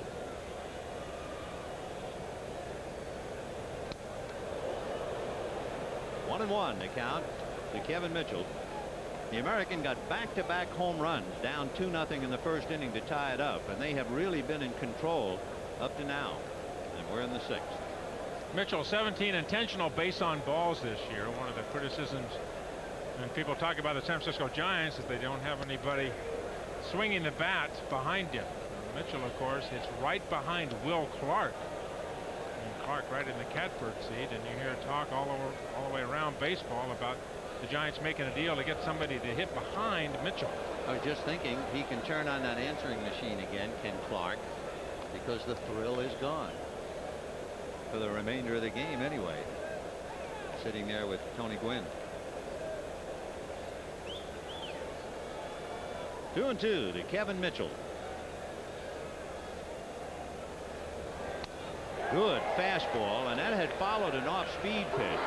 So for the second time, Mitchell is blown away. Talk about attacking Mitchell. Fastball's in off the plate. You want to get it in off the plate. Swindell left that one on the plate inside, but simply threw the ball right by him, trying to make him collapse those arms a little bit. You could see that left elbow give slightly. It's those great big thumpers. That's what you want to do. Eric Davis at the plate, walked and flied to right, hits a slicing foul ball down the right field line, and it will drop untouched and kangaroo up into the seats. Paid attendance tonight, 64,036. 64,036 on a beautiful late afternoon, early evening. And the big surprise, with all the conjecture about how tough it was going to be with the sunshine and the shadows, they went right after each other. Most runs in the first inning in 10 years. They each scored twice. 0-1 to count to Eric Davis. Davis walked, front man on a double steal, and flied to right field in the third. You know, the last 5 All-Star games, the American League has only scored 7 runs. They've won 2 out of the last 3. Off speed, hard ground ball to Fernandez, down to Sachs, and back to Mattingly. Double play, 6-4-3. And the lid is slammed on the National League once again. And at the end of 5 1/2, American League 5, National League 2.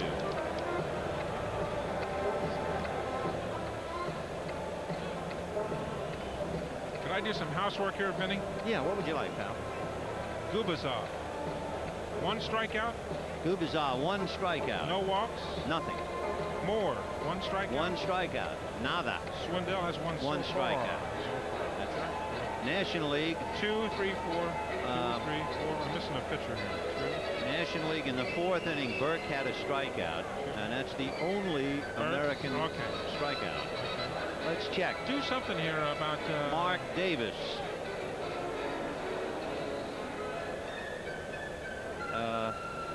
Mark Davis coming in, and he is the only change. He's the pitcher. He's a pitcher. Mark Davis is a pitcher, left-handed pitcher. No problem. Left-hander. Mark Davis. What's that? Already? Oh, yeah. Okay. Yes. Well, only if you show it in the seats. The last time, after building it all up, you left me there looking up at the sky. Thank you. I know, Flip. You're a wonderful human being, Flip, in the safety of the truck. My lips are sealed. Now pitching for the National League. Cockroach. Oh, that's what I'm going to say. That's what we meant to show you earlier. The winner.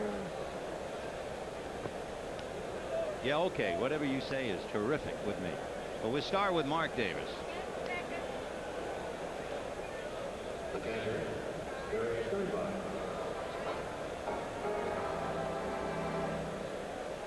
The Big A in Anaheim, the home of the California Angels, celebrating our 60th All-Star game. And right in the middle of things, with the American League leading handily 5-2, the National goes to the bullpen for left-handed Mark Davis of the San Diego Padres.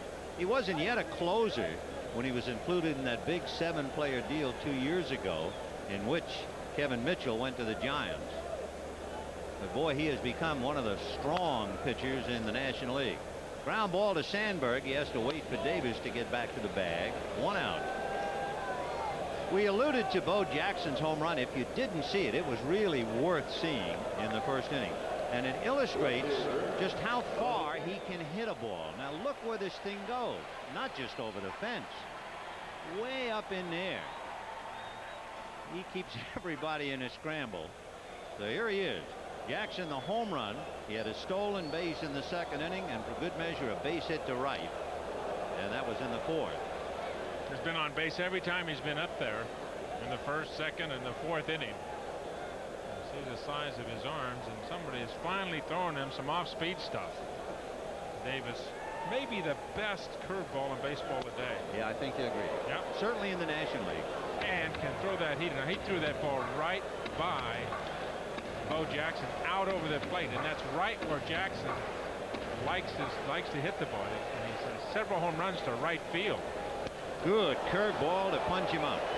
Now that's an idea of what kind of a pitcher Davis is. He breaks off that nasty curveball and strikes out Bo Jackson. Well, it's 3 pitches, and on the bench you can hear people in the National League say good morning, good afternoon, and this one is good night. Welcome to the club. Welcome to the club. You have just punched out on 3 pitches. The batter now will be Gary Gaetti. Breaking ball in there for a strike. Gaetti is one of those fellows who hit a home run in his first big league at bat way back in 1981. Another breaking ball strike. Gaetti hit 2 home runs in his first opening day in the major leagues in '82, and for good measure he hit home runs in his first 2 at-bats in the playoffs in '87. He makes things happen at big moments. Out of the way. Great all-around player, defensively and offensively. 680 since 1986. He's hit about 280. Averaged about 31 home runs, averaged exactly 31 home runs, and over 100 RBIs. And a legit Golden Glove player at third base. 0-2 to Gary Gaetti. I was just thinking too, you know what's different about this game?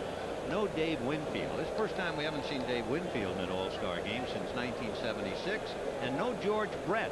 He hadn't played in one anyway since 1975. There were, I think, 3 where he was selected, but because of injuries he couldn't play. 2-2 the count to Gary Gaetti. Kirby Puckett on deck. So the Minnesota Twins are on display. Curveball got him looking, and now the American League can understand why Mark Davis is so widely heralded in the National. We'll be back after these messages from your local station.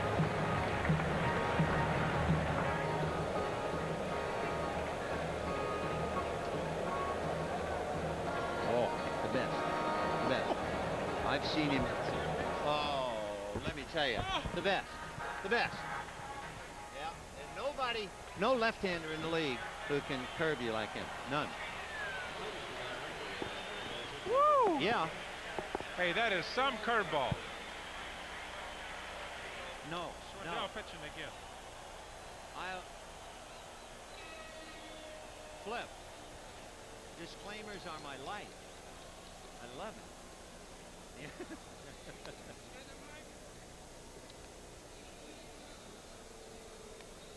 What are we doing?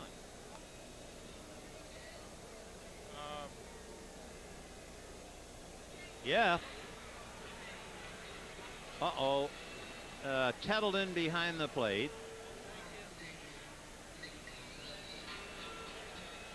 Mike Greenwell in left field.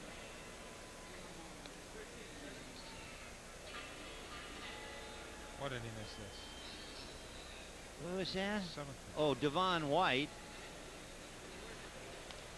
But we need in center. Yeah, in center. Catcher left and center. Oh wow! I'm telling you, Greenwell and left. You've really got this thing in order. You really, it's incredible. Oh.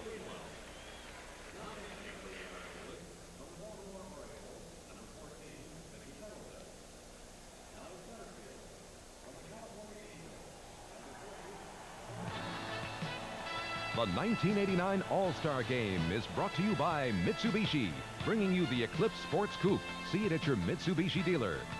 And by Budweiser. Beechwood Age for that clean, crisp taste. This Bud's for you. The American League making several changes. Mickey Tettleton will pick up behind the plate for Terry Steinbach. In left field, Mike Greenwell will finish for Bo Jackson. In center, feeling very much at home, the Angels' Devon White. Howard Johnson will start it off in the 7th, followed by Pedro Guerrero, and not Guerrero. The pitch is fouled off first, and this one will be out of play. Bobby Bonilla comes out on deck now, and he will hit for Guerrero. Let's face it, the managers are trying very hard to win, but they're also trying as hard as they can to get every player in the game, if at all possible. That's one thing managers have always tried to do, is to get everybody into the ball game if they can. They're deathly afraid of the extra inning game. Of course, the last time the game played here in Anaheim, 1967, 15 innings. 1 ball and 1 strike. You worry about a catcher getting hurt. You worry about extra innings and having enough pitching. The American League, 5 pitchers they have left, all of them short relievers. And looking at the American League team, now that Greenwell and Mattingly are in along with Sachs, there are 2 players that Tony La Russa would like to get in, position players, Kelly Gruber and Jeffrey Leonard. And then he has several pitchers. 2-1 to Hojo. Fouled away. He singled. He was the trailer on the double steal in the first inning and grounded out in the 4th. The National League got 2 in the first inning, and the American League got home runs back-to-back by Jackson and Boggs. The American League scored once in the second to take the lead, twice more in the third, and the National League has been unable to muster any kind of an offense since that first inning. 2-2. Got it. So Johnson strikes out. That would be the second strikeout for Greg Swindell. Johnson hitting from the left side is a better contact hitter. From the right side, he is a dead high fastball hitter. There, the breaking ball right over the top of it. He's a lot stiffer right-handed. Left-handed, he seems to be very smooth and very coordinated. He's extremely strong, and from the right-hand side, he just muscles the ball out when he hits his home runs. Here's Bobby Bonilla, big switch-hitting third baseman of the Pittsburgh Pirates. Bonilla with a lot of power and plays third base for the Bucks. He was originally in the Yankee organization, and Sid Thrift got him to come to Pittsburgh. A little flare that's going to drop into left field. And from what we've heard, one of the first things that Sid Thrift was trying to do with the Yankees is now try and get Bonilla back. He trades him off and tries to get him back is exactly right. And if you took a vote at the clubhouse, the most popular or the nicest guy, this young fellow right there, Bobby Bonilla, may be the winner. From New York, New York. Yes, he is. He is sincerely the nicest young man you'd ever want to meet. Bonilla went 0 for 4 in last year's game, so that's got to be kind of a nice feeling for him. He gets his first All-Star hit. Ryan Sandberg, the batter, and Tony Pena, the Cardinal catcher, is out on deck to hit for Sosa. Fastball strike. So they get a right-handed bat up there against the left-handed Greg Swindell.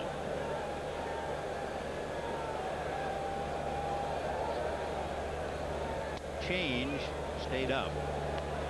My scorecard is starting to look worse and worse. Now, a lot of changes, obviously, in All-Star game. I bring that up only because before the president left, I had to sign my scorecard. Ground ball, foul, just foul. Gaetti probably would have backhanded a fair ball because his glove was so close to the bag. The only way he would avoid it is if it was foul. There's a good line on it right here. It's kind of a mark of the good third baseman is that the ball he almost gets to, but the ball's foul. The great thing about that shot, had the ball been fair, he probably would have caught it. Knows exactly how far he is from the line, and it looks like from that angle that had the ball been fair, Gaetti would have been able to get his glove on the ball. Sandberg is fouled out and struck out. He's 0 for 2.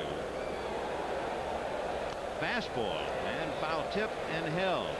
So that's the third strikeout for Greg Swindell. Take another look. One of the other products of the University of Texas, just like Roger Clemens and Calvin Schiraldi and fastball throwing it by, pretty good fastball contact hitter. Sandberg does not strike out very much. Tony Pena will be the batter, and Tony La Russa is heading for the mound. He might make a change mid-inning. Remember, he still has Mike Henneman, Doug Jones, and Jeff Russell. And Jeff Russell is up and getting ready if he wants to make the move. And he does. They say, thanks, Greg, for the work, and there he goes. So Swindell will come out, And the 6th American League pitcher will be Texas Jeff Russell, coming in from the bullpen. 5-2 American.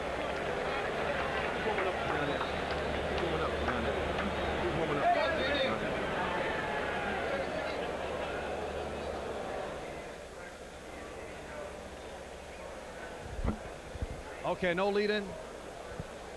Oh, okay. All right. Good.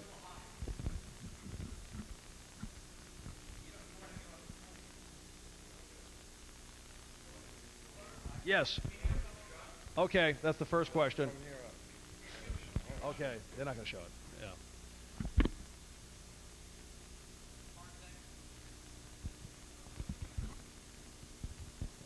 They say in the truck, thank you for coming on during the game. Okay.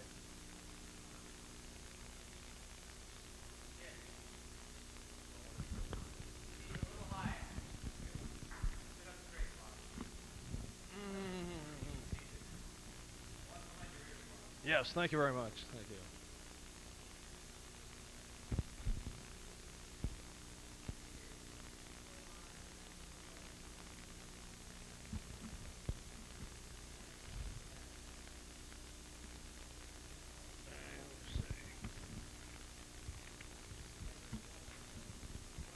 Yeah.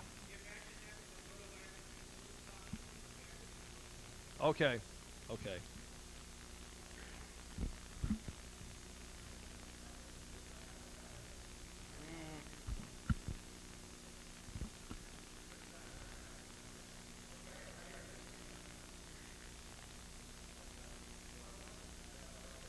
Okay, that's fine. Why don't you do that?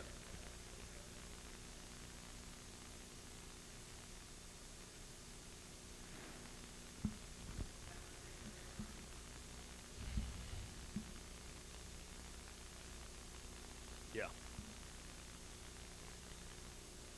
Let me go right after this.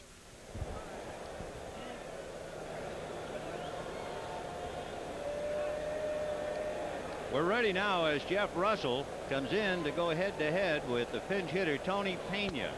And that's a strike. Russell, as he stands on the mound, made the All-Star team as a starting pitcher last year. When the Rangers traded Mitch Williams to the Cubs, it left them without an established reliever.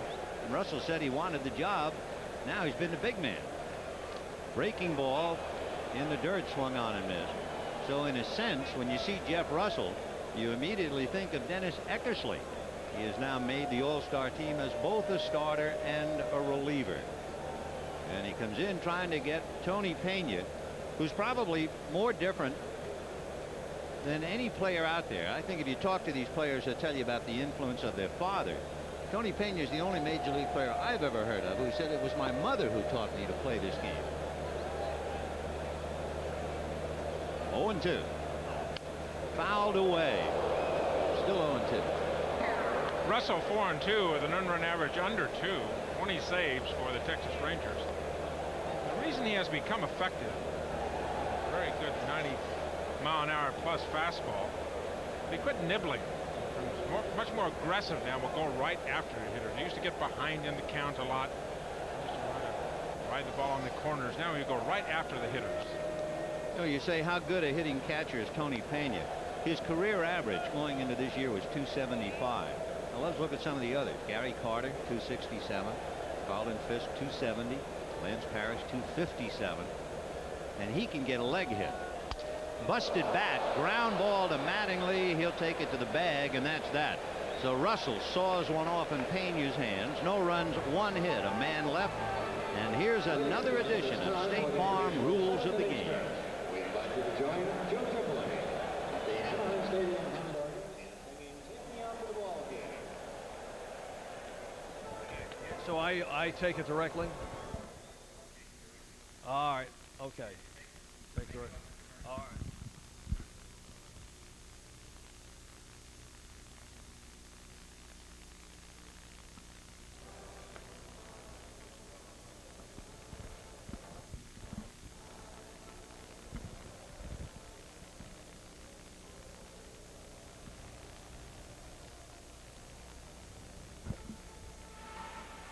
Yeah.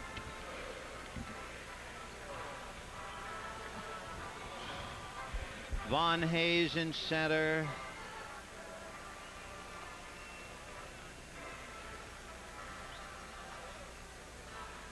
I love it when you're in command. Yeah, somehow I knew that was coming. Randolph. Tambiba. Randolph.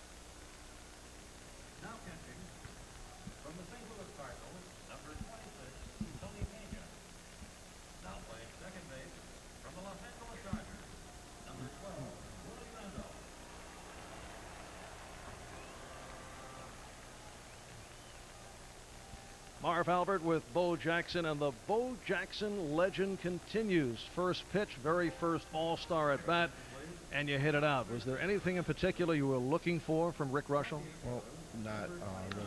The guys told me that he was mainly slider, the sinker ball pitcher, and I think he left the sinker out over the plate just a little bit, and I was able to golf swing and get a piece of it.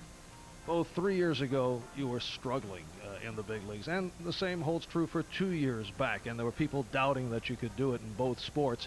Is there a sense of revenge in that you have certainly answered those who had doubted that you could do it in both sports at the same time? Well, I really don't pay any type of attention to that. The only people that I worry about not doubting me is my family, and they were behind me 100%, and that's all that really matters. Will it ever come to a point where you feel you will have to choose football or baseball? One day. Leaning to anything at this point, particularly the way the baseball career of Bo Jackson has gone? One day. One day. All right, one day it says baseball all-star Bo Jackson. Let's get back to Vin. All right, gentlemen, several changes, and rather than just hurl them all at you, let's go slowly. You're looking at Jay Howell on the mound, pitching to Devon White of the California Angels, a host player, and he gets a roar of approval. Part of the fun going on here is not only national versus American, but it's Anaheim versus Los Angeles. Anyone who's had anything to do with the Dodgers, they boo soundly, including Steve Sachs, who's now a Yankee. It's really something. You know, it was fun before the game when Sachs and Mattingly standing side by side, right? Sachs is introduced, boo.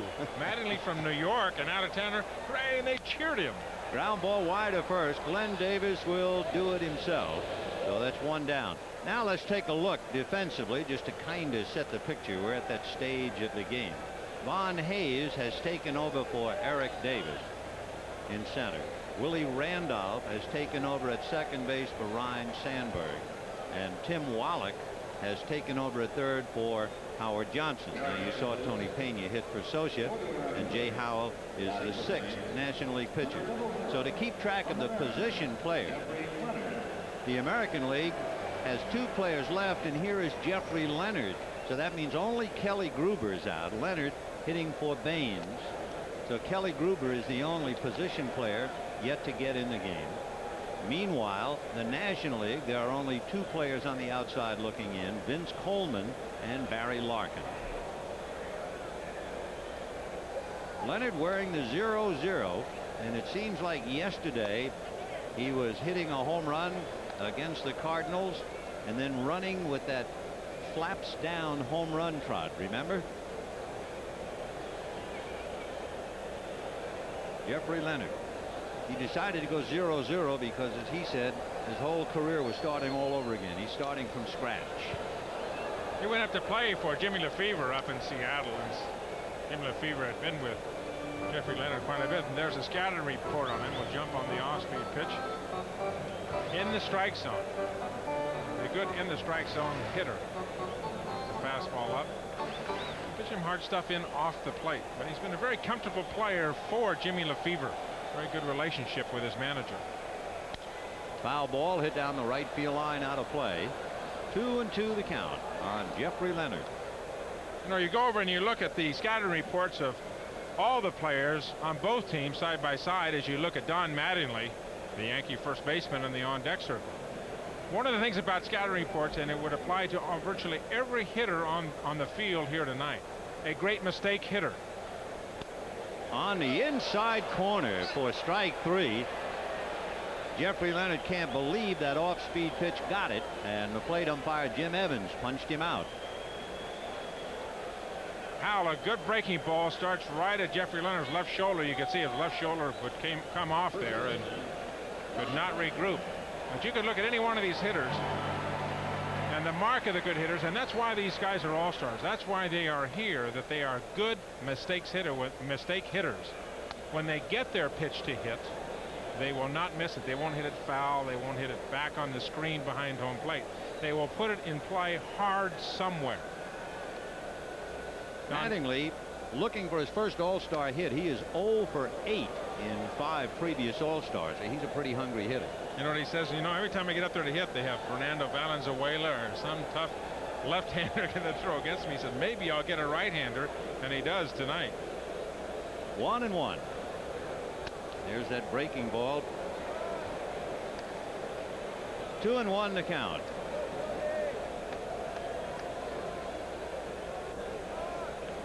Will Clark explaining with Tony Gwynn, 2 very good left-hand hitters, and they are really riveted looking at the stance of Mattingly, who gets his first All-Star hit, and it's going to be an extra base hit as Andre Dawson runs it down. Don Mattingly with a stand-up double. And remember, a few years ago, both Howell and Mattingly were teammates for the Yankees back in 1984. That's a rude way to say hello. See him talk to Ozzie Guillen at shortstop. He says, that's my first All-Star game hit. And very typically a double.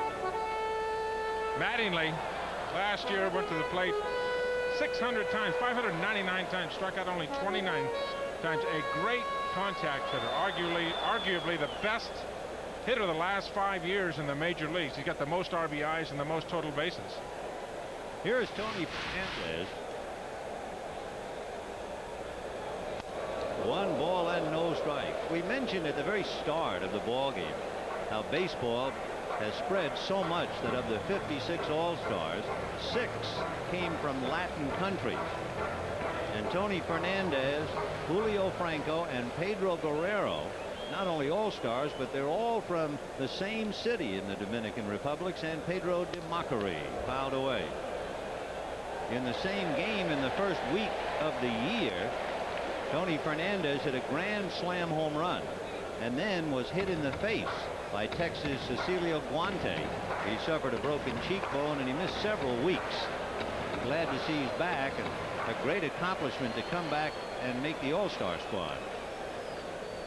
Ruben Sierra on deck. Hit down the left field line, slicing, foul, and out of play. Ozzie Smith will get a lot of the press, and deservedly so, as the outstanding shortstop in the game today. But a lot of scouts will tell you that the guy at the plate today, Fernandez, has taken over the position as the best shortstop in the game. 66 games this year, only 2 errors. And his RBI total has gone up every year, each of the last 5 years. 1-2. And that curveball, he fouled it away, so he's still alive. There's Barry Larkin blowing the bubble gum and chewing the gum as Vince Coleman of the Cardinals. Whether Barry Larkin would play defensively is questionable. He has a sore elbow. We'd have to just wait and see, but that might be one reason why Ozzie's going the distance up to here. Little roller up along first. Glenn Davis cuts it off at the pass, goes to the bag, and that's it.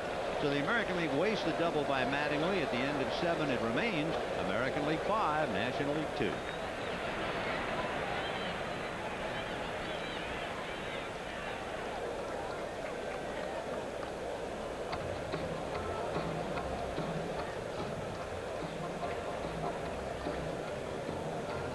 Yeah. Stroke. Oh, okay. There's the K. Okay. Spun that over.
Yeah. Okay. In that case, Vin throws it to me, right? Otherwise, what do I do?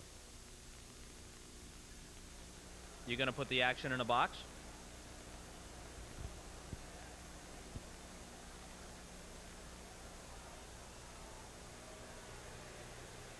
We go to the 8th inning, and Ozzie Smith, followed by Andre Dawson and Glenn Davis.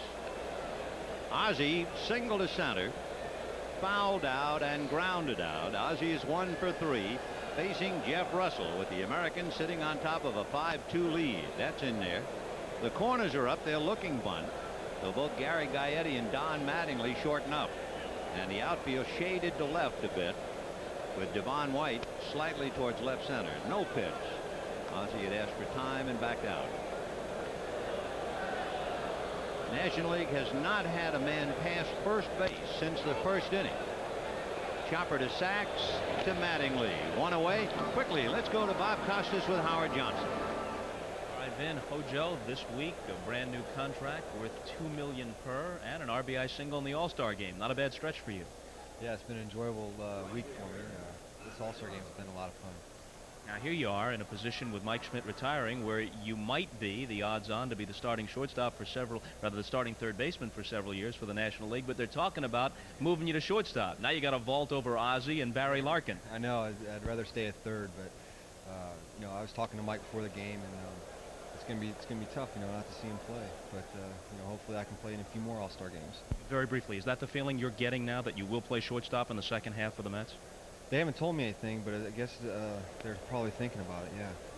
Howard Johnson of the Mets back upstairs to Vin and Tom. 1 ball and 1 strike. The count to Andre Dawson. Glenn Davis to follow. Jeff Russell on the hill for the American League. Fastball popped up on the left side. Gary Gaetti in foul ground. 2 down in the 8th inning. Boy, what a number the American League pitchers have done on the National League hitters after Dave Stewart was roughed up for 2 runs in the first inning. Then Messrs. Ryan, Gubazar, Moore, Swindell, and Russell have been close to perfect. Correct me if I'm wrong, Vinny. I have no base on balls for the National League. 2 for the American League. Those coming in the first inning by Dave Stewart. Just 2 base on balls. That's right. The real pro pitcher, not afraid to challenge the hitter. Exactly right. Hit in the count. Despite their credentials. You go back to 1967, the 15-inning game here with the 30 strikeouts. 2 base on balls. Both of them by the National League. None in the American League. A 15-inning game, no base on balls. It's just 2 in the entire game. Those both by the National League. Dave Stewart, the starting pitcher, sitting quietly watching what he got underway with some of his mates. Looking in that American League dugout, to repeat, the only position player who has not gotten in the game is Kelly Gruber of Toronto. In the National League, Vince Coleman and Barry Larkin.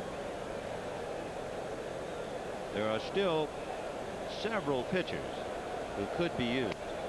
For instance, in the National League, John Franco, Mitch Williams, Oral Hershiser, and in the National League they will have the American League's counterparts Chuck Finley, Dan Plesac, Mike Henneman, and Doug Jones. Tony will be well armed to go to the 9th inning, won't he? I should say. Russell came in to take care of Pena in the 7th inning. You talked to La Russa, Tony La Russa, of course, the manager for the American League, and he talks about managing a pitching staff, and he and Dave Duncan do it as well as anybody. That is where a manager really is worth his grain of salt, is managing the pitching staff, and Tony will go to the 9th inning with 4 pitchers in the bullpen. Little foul ball off to the right and out of play. We showed you earlier the honorary National League captain who was coaching at first, Don Drysdale. We have not seen except for his introduction long before the game started, but we'd like to take a moment to salute Carl Yastrzemski, who was the first little leaguer to go into the Hall of Fame. Yaz will go in. He was on 17 All-Star teams and played on 13 of them. Glenn Davis drawing the walk with 2 out, and there's that first walk. Left fielder, Kevin Mitchell. Howard Johnson started the ball game and now sits back and has a little ice cream as a reward. Kevin Mitchell going all the way in left field, single to center to drive in a run, but then struck out in the 3rd and struck out in the 6th. A strike. Amazing how all the players can back out on the bench. They don't want to miss an ounce of it, you know. They go in and get a cup of coffee, or they go in and get an ice cream or something cold to drink. They're all there on the bench.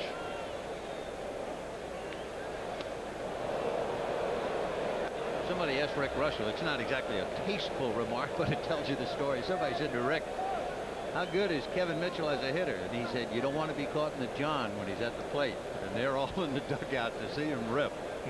But he's 0-2 and on the edge of striking out for the 3rd time.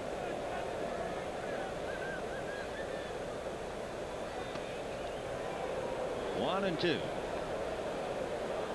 Russell got the 2nd strike there and tried to go back and get it again. The breaking ball down and away. Mitchell likes to hit the breaking ball. Not like any good hitter. You make good pitches on them, you get them out. You make a mistake and leave that breaking ball in the middle of the plate. Even if it is down, if you leave it in the middle of the plate, he's going to hit it hard somewhere. You know, there's something I'm going to remember, not just visually, but that I heard during this ball game. Ground ball to the hole, and that's a base hit into left field.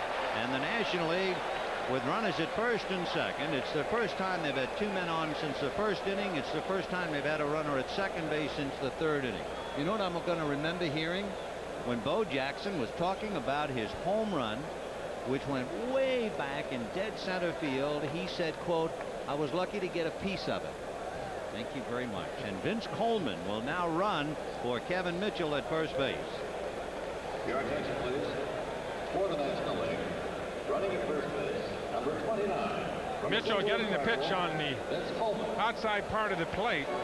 Very strong, is able to pull it in the hole between Gaetti and Fernandez, and Tony La Russa comes right out and either use his pitching staff or leave Russell in there, but he can have a talk with him first. He's going to bring in either Chuck Finley or Dan Plesac, because the hitter due up will be Von Hayes, and we shall return.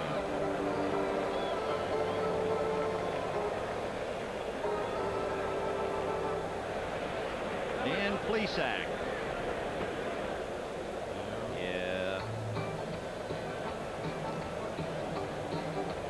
Yeah. Your attention, please. Coming into pitch for the American League, from the Milwaukee Brewers, number 37. Dan Plesac, yes, my man Plesac. Yeah, I doubt. Yeah. Okay. Okay. Yeah.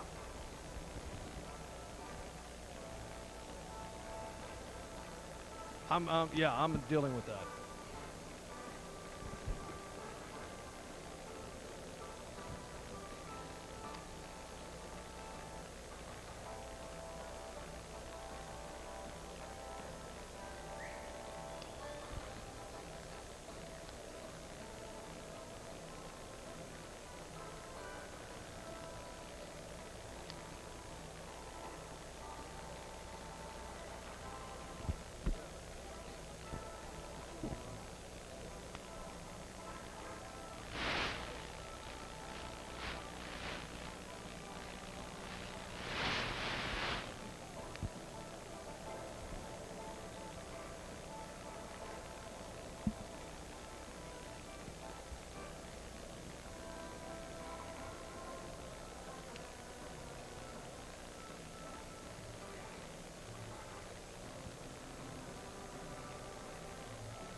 Marv Albert with Nolan Ryan of the Texas Rangers. Nolan is the pitcher of record Not bad for a 42-year-old who happens to be the second oldest pitcher in the history of All-Star Baseball. Only Satchel Paige was older at 47 back in 53. And Nolan, 2 strong innings, 3 strikeouts, allowed only 1 hit. Well, I was real pleased with it. I had a real good changeup. My curveball got better in the second inning, and I think the big key was that I was throwing strikes. Any special feeling about doing it here, and that you spent 8 years with the California Angels? Well, it was special coming back to Anaheim Stadium, and it's always been a special place for me to pitch. No problem, obviously, with the twilight in terms of the hitters. Well, I think it was different when I pitched here with the Angels before they closed the stadium in. It was tough to see at this time of day, but obviously it wasn't tonight. Okay, Nolan Ryan of the Texas Rangers. Let's get back to Vince Scully. Meanwhile, back at the ranch, after Von Hayes went head-to-head with left-hander Dan Plesac, Hayes greeted Plesac with a single to left field to score Davis. That makes it 5-3 American League. The National League now has tying runs at the corners at first and third, and a right-hand hitter, Tim Wallach, is due up. Down in the bullpen, Mike Henneman and Doug Jones are available, and Jones is heating up. So Plesac came in to make a pitch, and Von Hayes was waiting to drive in a run. So Tony La Russa will have to go to the pen again, and now suddenly, with Jones being brought in, he has one left-hander down there, Chuck Finley, and one right-hander, Mike Henneman. So for Plesac, it's kind of a tough appearance in an all-star game. You warm up, you come in, you make one pitch, a base hit, and out you go. And coming in to try and bail him out will be Doug Jones, whom we saw earlier, remember, sitting in the seats far removed from the bullpen. He is right smack dab in the middle of the spotlight now.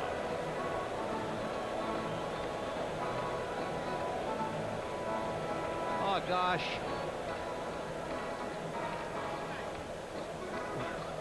Wish we could have heard more.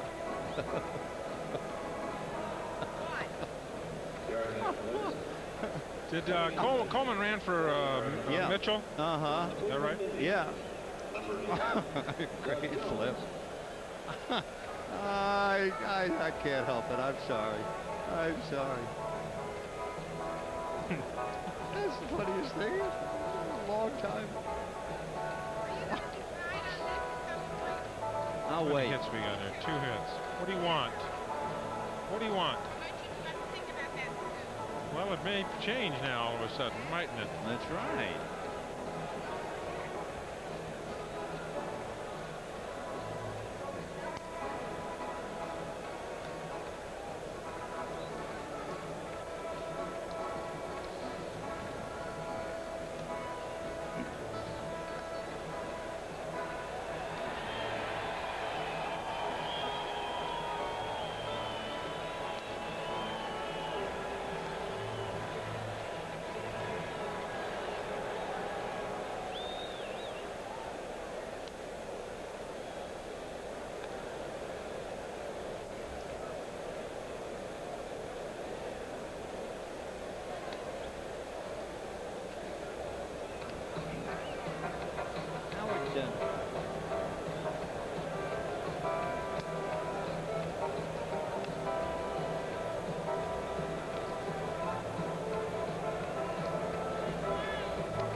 Von Hayes recently signed a 3-year, $6.4 million contract, and that's why, as he walks up and bangs a base hit to left to drive in a run. So Von, the runner at first, represents the tying run. Vince Coleman running for Kevin Mitchell at third, and Tim Wallach against Doug Jones, and he fouls it away. One thing to be concerned about here for the National League, for the American League, excuse me, for Tony La Russa. Von Hayes here with the score 5-3. Von Hayes at first. Von Hayes 19 stolen bases and thrown out 6 times. Big man, but has excellent speed. And that's hammered to left. Coming up for it is Greenwell to make the catch. And Doug Jones really dodges a bullet as Wallach winds out to left field, and the National through in the 8th at the end of 7.5, 5-3 American.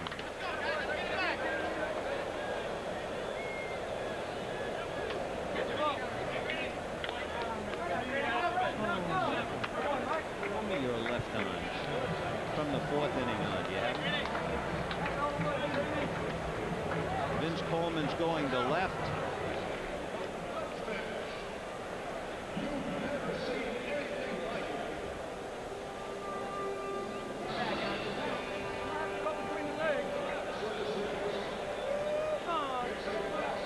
Well, okay, I didn't want it that way.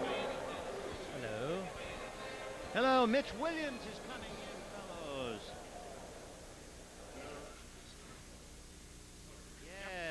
He is here, as a matter of fact. In fact, as you say it, he's arrived on the mound. Hey, baby. Oh, I love it. I know we're going to hear that one. Oh, I know. You gotta show it. Don't you have him saying that or something? If he doesn't, I'll get you into it. No, we got it. All right, let me see here. Hershiser and Franco. Coleman is in, so only Barry Larkin and Kelly Gruber. Flipper. Yeah, okay.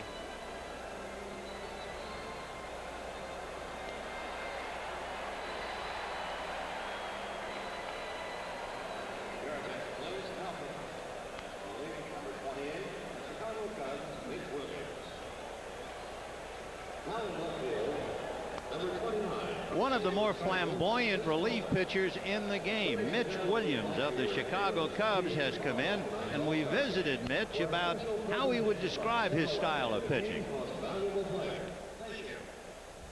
That is, I've watched Rick Sutcliffe and some of the other guys, the Rick Rushells of the league, that go out there and they throw sliders and curveballs, and it looks like they're doing it from a lawn chair. And I just stated one day that I go out there and pitch like my hair's on fire, like I'm in a hurry to get things done. And that's basically how I go about the game. Is I know I have to go hard at what I do, and those guys just take it easy and they get the same results. Well, we shall see now about the colorful Mitch Williams, and he'll be pitching to Ruben Sierra, followed by Steve Sachs, and then Mickey Tettleton. That is the favorite quote of one of baseball's best-known baseball announcers. I love it. Fouled away, 0-1. That is your favorite. I don't blame you. It's terrific. There it is. Well, I've heard. It is terrific. I love that description. You know, they used to say about I think Jim Bunning. They say he pitched like a man falling out of a tree, but hair on fire. There he goes. 1 ball and 1 strike to count to Ruben Sierra.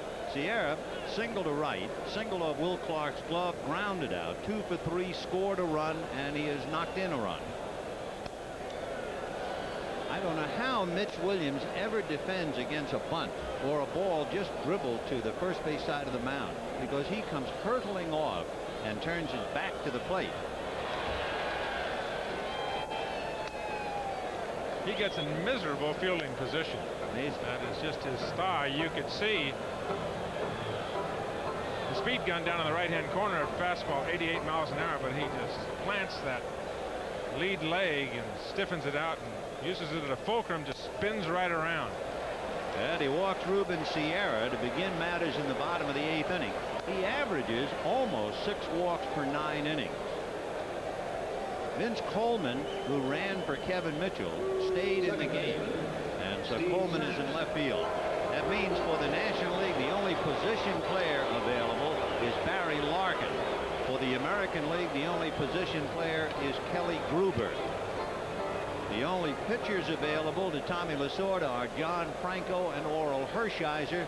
The pitchers available for La Russa are Finley and Henneman. They got him and hung him out to dry. Ruben Sierra picked off by Mitch Williams to Glenn Davis. Ruben Sierra got caught leaning the other way. Does not really a base stealer for the Rangers. 5 out of 6 during the year. Tony La Russa maybe putting a play on, trying to pick up another run here, just up by 2. He'd like to get another one going to the 9th. Williams has an explosive fastball. tremendous movement at the hitting zone. You know, you talk about his base on balls. Another thing about him, the more times you run him out there, the more happier he is. There's a fastball at 89 miles an hour. When he was with the Texas Rangers, he averaged about 77 appearances a year. And he says, the more they use me, the happier I am. Well, he's working on Steve Sachs with 1 out in the 8th inning. 5-3 American League. That's popped up around the plate. Tony Pena looking for help, and Glenn Davis obliges and puts it away. So 2 down in the 8th inning. If you're not keeping score and you wonder about those players come up in the 9th inning, it'll be the DH, and that would be Bobby Bonilla, followed by the second baseman Willie Randolph and the catcher Tony Pena, with one other player available, and that's Barry Larkin. Here is Mickey Tettleton. Tettleton released by Oakland, signed by Baltimore, and shipped out to the Rochester club. And what a story he is. Baltimore having such a miserable year a year ago. They brought him back in May. He hit 11 home runs.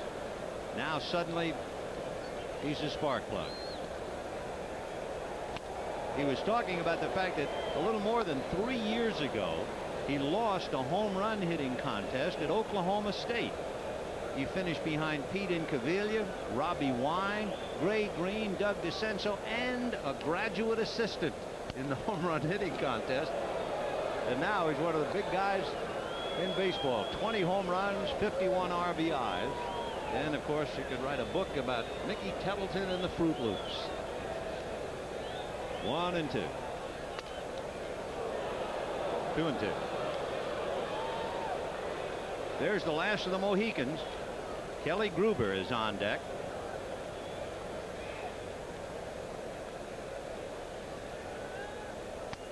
Oh, good fastball to ring him up.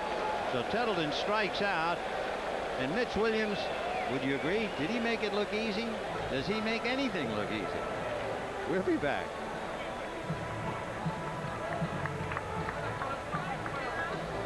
Flip, listen, that is so great. I mean, we're really appreciative. Which camera? This one? Oh, that's what you call that? Oh. Yeah. Yeah, sure. Okay.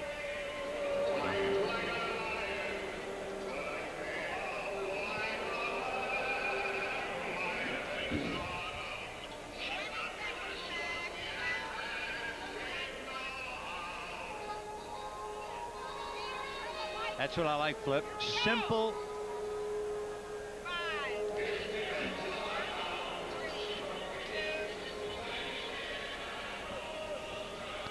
A beautiful nighttime shot now here at the Big A in Anaheim as our Goodyear blimp sailing serenely overhead.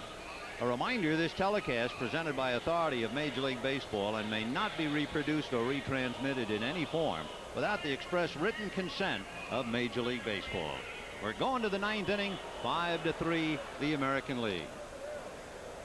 I'm sure all of us will take our own particular memories away from this ball game, but I think for you and for me and for many, just the thought that a former president of the United States was sitting right where you're sitting. I have the seat too, is exactly right. It is a big thrill all the way around, and the president's presence here at the All-Star game just added to everything, the overall ambiance of what goes on at an All-Star game. And then to have Bo Jackson come up and hit one to Fresno, which is where you're from. That's right, it was on that way. Hometown plug, right? Yeah. But it was a great show up to here, and come to think of it, if that line drive isn't caught by Mike Greenwell off the bat of Tim Wallach, this could really be something, and we'll see if the National League has something left in the 9th inning. One of the things I think everybody in baseball very happy about, Vinny, is that it's a ball game that has been tight and close. We go to the 9th here, and it's a 2-run ball game. What nobody won in baseball and everybody associated with baseball is a blowout. So we go to the 9th, and the National League has a chance, an excellent chance. And it'll be Bobby Bonilla hitting left-handed now against Doug Jones. In there for a strike, 0-1. A great changeup Jones has. I mean, a great changeup. You know, it's nice about Jones. So many players here are superbly gifted, and they make the All-Star team easily and early in their careers. Here's a right-hander. Last year was his 11th year in professional ball and his first full year in the majors. So he has really paid his dues. He was on 9 minor league teams. 3 years ago, the Cleveland Indians asked him to retire as a pitcher and become a coach. Now you're watching work. You've seen Bonilla get 2 fastballs in the strike zone. The fastball that 2 changeups in the strike zone. The fastball that throws will be out of the strike zone. Ground ball, just what? Fair? Yes, it hit the first base umpire, Bob Engel, and it's a single. If it doesn't hit Engel, it's down the line for extra bases because Bonilla runs exceptionally well. And Bob Engel, 23 years of service as an umpire, and just couldn't get out of the way. Bobby Bonilla turning on the changeup just inside the bag, and Mattingly could not get to it. Hit Engel right in the leg, right over the top of the bag, and watch how close Mattingly is to getting this ball. Boom! And it's Engel right off of the shin. Hit the umpire in fair territory, and the ball is alive. Well, now you have Willie Randolph, the batter. So the 2 second basemen in the game switch leagues and switch all-star affiliation. Steve Sachs, who was a National League All-Star when he played for the Dodgers, now with the Yankees and representing the American League. And the other side of the coin, Willie Randolph, an All-Star with the Yankees in the American League, now a star in the National League. Finishing up for Ryan Sandberg. Off speed, and the count 2 balls and no strike. On deck, Tony Pena. Randolph, a high fastball hitter.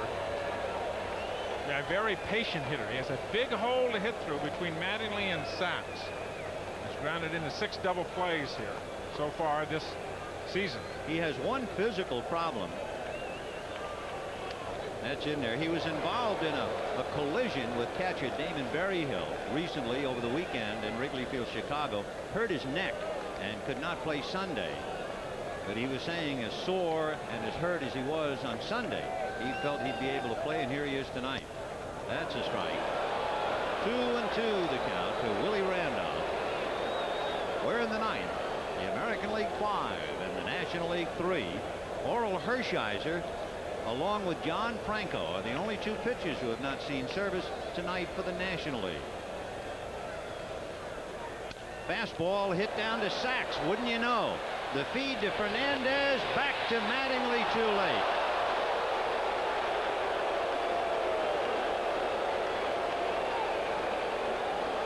So the force play 4-6.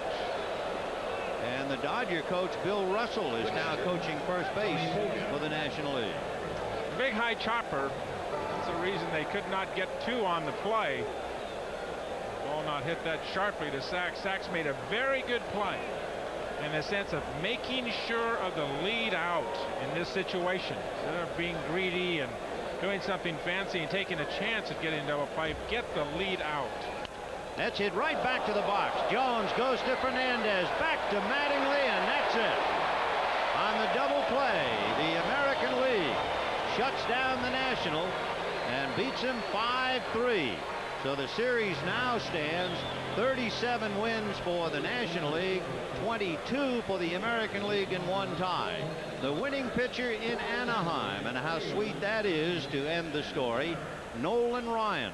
And the losing pitcher would be John Smoltz. And I would think for a baseball fan, this had pretty much everything you want, especially in the early innings. Folks, it doesn't get any better than this. You had a little bit of everything. You had power, you had speed, you had running, you had defense. You had just about everything, and they got a great show here tonight. And so the National and the American League with handshakes all around. Good show. We'll be back in Anaheim for a few more post-game remarks coming up right after this.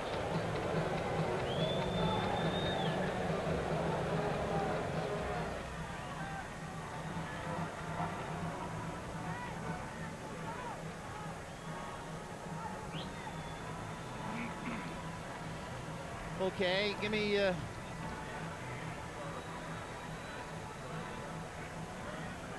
a minute. Oh, I see. Okay. All right.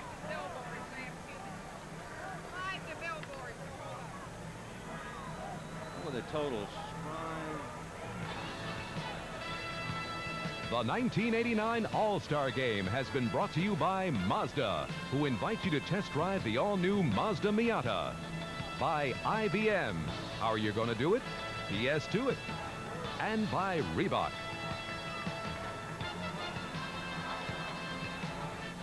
The American League has taken 2 straight All-Star games for the first time in more than 30 years. They won back-to-back in 57 and 58, and they do it last year and again this year. A reminder, stay tuned following local news for The Tonight Show, starring Johnny Carson, followed by Late Night with David Letterman, and later with Bob Costas, except on the West Coast and most Mountain Time Zone stations, where these programs will be seen at their regular time.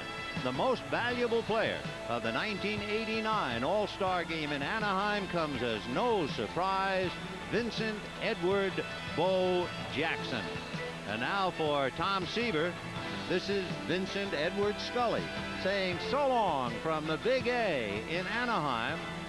And remember, Carson, Letterman, and Costas coming up on NBC. We'll see you next week from Yankee Stadium, when the Yankees and the Kansas City Royals will be on the Game of the Week. Way to go, Bo. See you next time.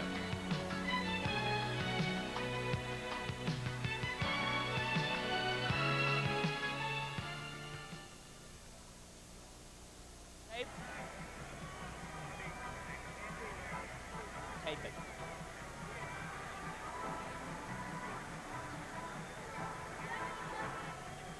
Okay, here we go. Okay.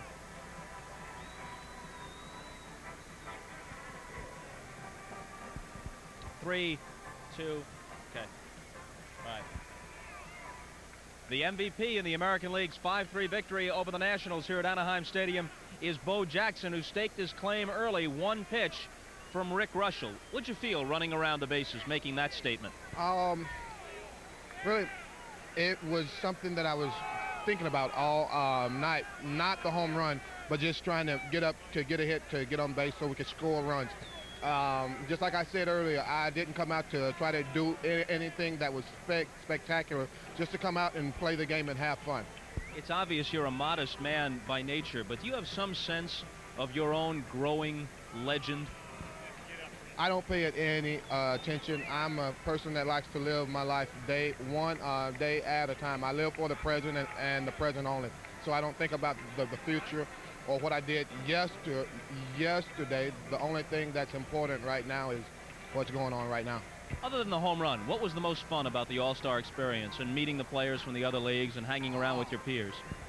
Meeting all the wonderful people and all the people that put this together, and to top everything off, watching those F4s fly over. I think I got a kick out of watching them more than anything this weekend. You think you'll receive a note of congratulations? Oh, no, I'd rather cross that bridge when I get to it. Bo, congratulations. Thank you very much. Bo Jackson, the MVP. There you go. Okay, you could use that anywhere you want. Thanks again.